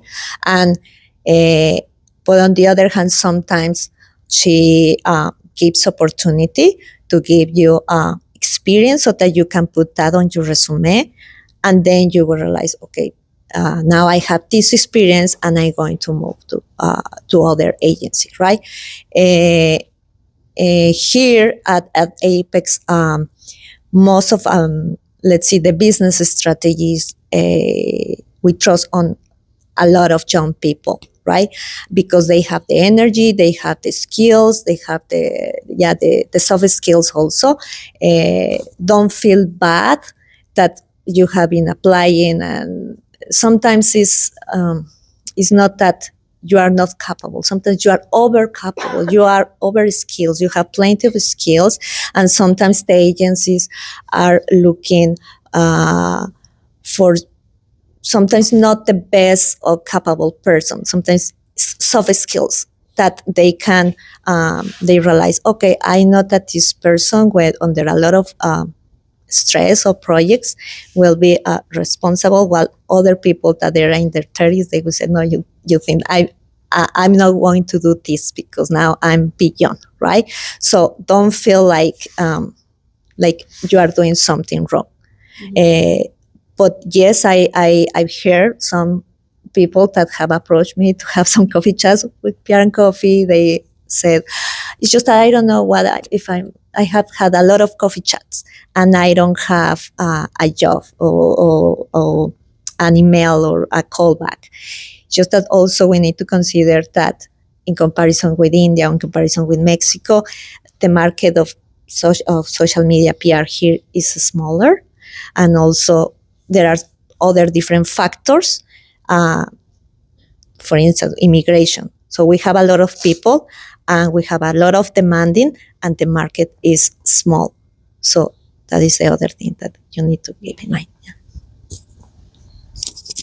I would say it all comes down to being proactive. So where are you applying for jobs? Are you trying to get opportunities at a bigger firm? Because there's also small, if you're trying to enter the agency world, there are small boutique agencies out there that is willing to invest in you. If you reach out to them, be proactive, tell your story, tell them you have the experience, and you want to continue working in the field, and you'd like to know if there's an opportunity here, or even just sitting down and having an informational interview with them. There are people that are willing to give you the time and willing to have a chat with you, even like give you advice on how to tweak your resume, your cover letter. So it all, like, opportunity is definitely there. You just have to, if you're not seeing those opportunities on LinkedIn, on Indeed, on whatever job board there is, maybe start making a list of companies that you want to work at. Reach out to them, tell them your experience, share with them your resume. Maybe they can refer you to their colleagues or refer you to companies that they know, or willing to sit down for an informational interview with you and give you advice on your application or tell you about their company. When I remember, like, I was struggling a lot when I was trying to find opportunities in communications, and I know how hard that is. The market is small. It's a saturated field. Everyone knows everyone. You need to be networking. Sometimes networking is not even enough. And when I was trying to find, opportunities at an agency, there wasn't that many. Like, the bigger agencies already knew who they wanted to get. They wanted to get experienced people from other big agencies, and so my other option was to look at mid-size or boutique PR agencies. And I was reaching out for through cold emails, and I was hearing back saying they're not hiring at the moment, but they're willing to sit down for an informational interview. So I had to wait a year. And January is around when they have more funding to hire more people. And I was reaching out through cold emails again. And that's when one of those emails led to an opportunity. So sometimes it might take you a while. Maybe internship might not be the route. I did an internship at an agency. I mostly interned in, when I took my internship, it was only giving me experience on how to manage social media. I didn't get the media relations experience that I needed. So it was difficult for me to talk to that when I was trying to get an entry level role as an account coordinator. So, but a great person took a chance on me, invested in me, and I'm so thankful to him to this day. I always drop his name. Yeah. So there's people that's going to take chances on you, but you just have to be persistent. You can't give up. If you can't find opportunities at the companies that's your dream company, then you need to look lower and you need to find other companies. You need to make a list. You need to have a plan. Communications is not an easy field to break into. You just have to be persistent, do your best. It will work out. If you've decided in your mind this is where you want to establish your career. Honestly, I would just echo what they said. It sounds like you're doing all the right things. It just takes time sometimes. So just keep doing what you're doing and just be persistent and just make sure you're selling yourself and all your skill sets. Thank you. Let's follow that. I just want to quickly ask another relevant question.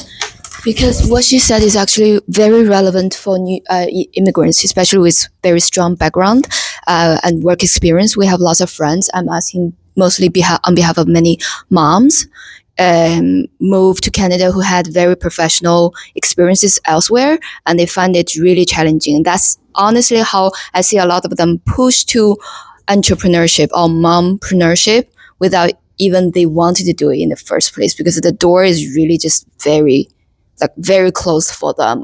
I don't think 30 is a big problem. If you have 2 kids, that's another problem. That's what they keep telling me. So what would you recommend if they are first of all, they have strong experience, they know what they're doing, but big corporations are like, okay, you're 35, you have 2 kids, probably it's not going to be top 10 candidate. What do you recommend them? And what do you think is their strengths? So some recommendations. Thank you. I think it'd be the same things we just told her, to be honest. I mean, I don't get a lot of moms of 2 kids trying to be interns in my agency, but that wouldn't stop me from hiring them. Like I said before, it's just about experience. We do hire a lot of people who are new to Canada. Like, we've had people who came in from India. We just hired someone who moved from the UK. So it's not really where you come from. It's just how you can apply your skills here. So while it might take you a bit more time just to network and figure out how to position yourself here, I can't speak to your experience or how you've navigated the process. So I can't help you too much there. But as someone who hires someone, continuously all I look for is just experience and your ability to apply it. I think to your point, if you are overqualified, that might stop me a little bit, because I want you to stay and want you to be happy. So if you're applying to a job where you need 1 year of experience at most and you have 6 years of experience back home, I don't know why you would want this job other than just getting your foot in the door, which I can network with you, but maybe this isn't the right job for you. And also, no one's going to ask you about your age, or if you have kids, that's illegal from an HR perspective. So never worry about that. Don't worry about justifying your age, your situation. Just focus on telling your story, your experience, why you're a better fit for this role that you're applying to. And also, if you truly believe you don't need an internship, maybe you don't need an internship. You need to, there's an opportunity out there. If you feel you have the skill set, try to really sell yourself and tell your story. Try to look for opportunities, companies. You see a LinkedIn post, you see a VP is, saying DM me if you know someone. Maybe DM them and tell them your story, and see how it how it works out. So every situations are different for everyone, and just try your best, invest in yourself, tell your story, and see how it goes. And also I would like to add that in your resume, LinkedIn, and when you are in the interview, demonstrate that the skills that you have from your home country are transferable. So for instance, in my resume, I put international experience. My background is from Mexico, that those experience I can apply it here.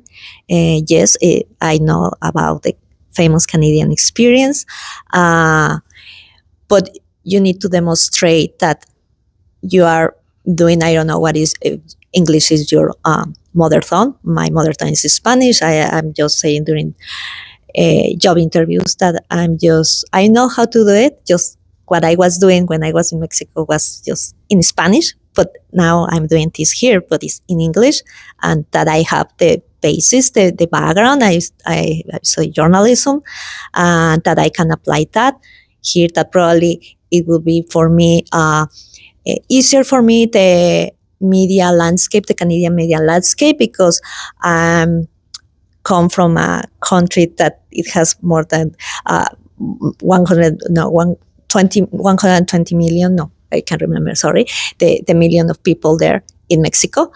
And that is, for me, it will be easier for me to apply that experience because I come from a country that is vast of people, right? And here the landscape is different, right? And I don't know, you can leverage your story and tailor your story, link it with your own home experience, and demonstrate that you are capable to do it here in Canada. Yeah.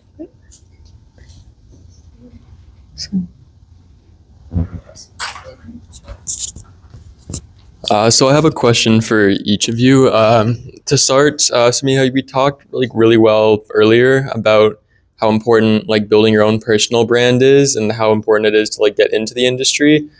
But I just wanted for anyone who missed our talk at the beginning to just share how you built your personal brand and how you would recommend others do the same. Yeah, so my experience has been really different. So, when I look back at my past experience, for me to enter this field was not easy. And I kind of value the journey, it took to get here. I remember graduating from the postgrad certificate program and struggling to find an opportunity in the communications field, and I did, and then because I couldn't find that opportunity, I ended up taking a marketing coordinator role, and I was working with a real estate brokerage firm, managing their social media brand. And then, even doing that role, thinking in my head, I studied communications. I need to be in communications. I need to work in this field. So I decided to try again. And I started doing, I'm like, okay, clearly it's not working. Applying online, I want to work in PR agency. All my professors said great things about, having, working at an agency, how you get to work on these, multiple different brands, you get to work with reporters. I'm not getting all that experience working in this position. So I need to be doing that. So I decided to, because I couldn't find opportunities at the bigger agencies through the traditional route that everyone tries to take, which is online job applications, I decided to kind of set my expectation a little lower and try to find opportunities at a boutique or mid-sized PR agency. So I knew those firms, they are probably resource scarce. They don't have enough resources to be putting out job ads on these these job boards. They are probably more likely to take referrals, or it's who that kind of route they're more likely to take. And I ended up sending cold emails to I don't know, 25 something agencies. And I started hearing back from a lot of the agency owners saying, okay, yeah, let's do an informational interview. And I did a few of them, and one of them eventually told me that their account coordinator quit, and they're looking for a new account coordinator. And I seemed like a great person to speak to because, I really came prepared in the informational interview. I wanted to make my best impression. I brought my hard copy of my portfolio. I was really kind of going through it and just trying to tell my experience. Yes, I don't have the direct experience, but I did, I do work in marketing as a marketing coordinator. I am managing social media. I would like to get this specific experience, working with reporters, drafting press releases, drafting press materials. And, I really showed why, I would be the best candidate. And he took a chance on me. I did an interview, and then eventually I did well and ended up getting hired as an account coordinator. And, I did that role for about 3 years until I decided, I'm also a brand. I don't want to just do this 9 to 5 thing and just call it quits. I need to get my face out there. I need for other people to know what I bring to the table. I need to show my knowledge. So I started writing.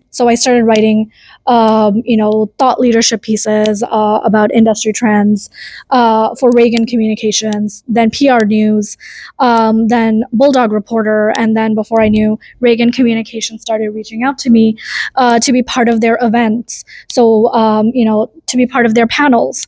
And these are opportunities I got from guest writing for different major trade publications. And then different recruiters at different agencies started reading my stories, and they started reaching out to me and telling me like, oh, I read your piece on top ways to get the reporters attention. We're looking for an account executive. Would you be interested in like joining our firm? So I started getting opportunities that way because I started showing what I knew about the field. And then I started getting opportunities to do podcasts, and I started taking on everything. And then before I knew, I was getting approached by major agencies to come join their team. And that's how I was able to transition to global agency, a role at a global agency. And then, I stayed in touch. One of the guest, one of the contacts that I knew that had a podcast. She was also a program coordinator at a university, and they needed to update their media relations course. And because I was already in contact with them, and she knew that I was, I was very well aware of the field, the nitty gritty details of like media relations, planning, strategy, all that. She thought of me when she had to develop that course. So by networking, by investing in my brand, by writing, speaking on different podcasts, speaking on different panels, I was able to really show what I brought to the table, and it was much more easier. Instead of me now having to look for jobs were coming to me because I was the expert, and these companies, they wanted to hire someone that knew the field. So it's very important for you to invest in your brand. You are a brand. Your job doesn't end at 5 p.m. You need to think about ways to put your face out there, and whether it's through writing, whether it's through going to events and showing what you have to bring to the table. You need to do everything you can, because communications, at the end of the day, it's a very small field, and you want to put your face out there. It's who you know, who's willing to advocate for you, who's willing to give you a referral. So these things are very important. Thank you so much. I just had one more question for you, James. So it was actually about the paid media, and like the paid influencers specifically that you were speaking about. You're talking about how a lot of them will just like see that, oh, this is a paid ad, like I'm skipping that, I'm not going to watch that. And a lot of the time, some influencers will do like specifically like they'll say that it's an honest review, and they'll give their own opinions about the product. They'll say like, hey, like even if it is sponsored, sometimes they'll say like, these are all my thoughts. What are your thoughts on those type of reviews versus a more scripted approach? I'd say generally speaking, we want influencers to create content that makes sense for their page. So if they do a lot of like honest reviews, we want it to be an honest review. If it's like just some kind of like storyline of a video, we want it to make sense for them. We never want to come across like an ad, even though it is an ad. So it's a very tough line to like balance, because brands just want to get as much in there branded so they can get all their like awareness out there. But then influencers just want to be really creative. So you have to figure out how to like toe that line. But yeah, I think you try to let them to be as creative as possible. I never want to script them. I'll give them like high level points, but that's kind of where my work ends. From there, it's just sort of critiquing the work they've created. So it's not like a brand risk, and it actually more or less achieves what we want them to achieve. So it should feel like an organic piece of content, even if it is paid or if it is being boosted or turned into an ad. Just one last question to kind of build on that. Have you ever personally had an example of like a piece of like paid or unpaid media just kind of backfired on you? Yes and no, not an exact piece of content, but we had a partner for one of our brands who we loved working with them, and they created really strong content. But then they got into a bit of like, they're relatively famous, and they got into like a bit of a cancel culture kind of thing. Nothing illegal, but just stuff where like people were talking poorly about them online and nobody wanted to work with them anymore. And like, they just kind of developed into a brand risk. And so we had to pull the plug on everything we were doing with them and like stop boosting their content, like not have, we couldn't collaborate anymore with them. So thankfully I haven't gotten to a point yet where like the content I've created has given us any kind of like trouble. But I've definitely had to keep an eye on the partners I'm working with to see if they pose any kind of risk either now or in the future. That's a great answer. Thank you.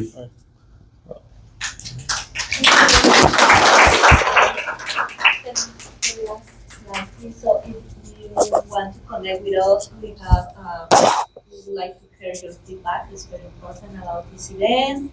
Scan it, subscribe to our weekly newsletter where we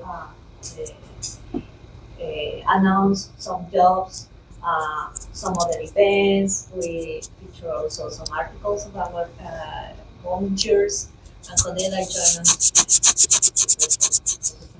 So happy that you came today.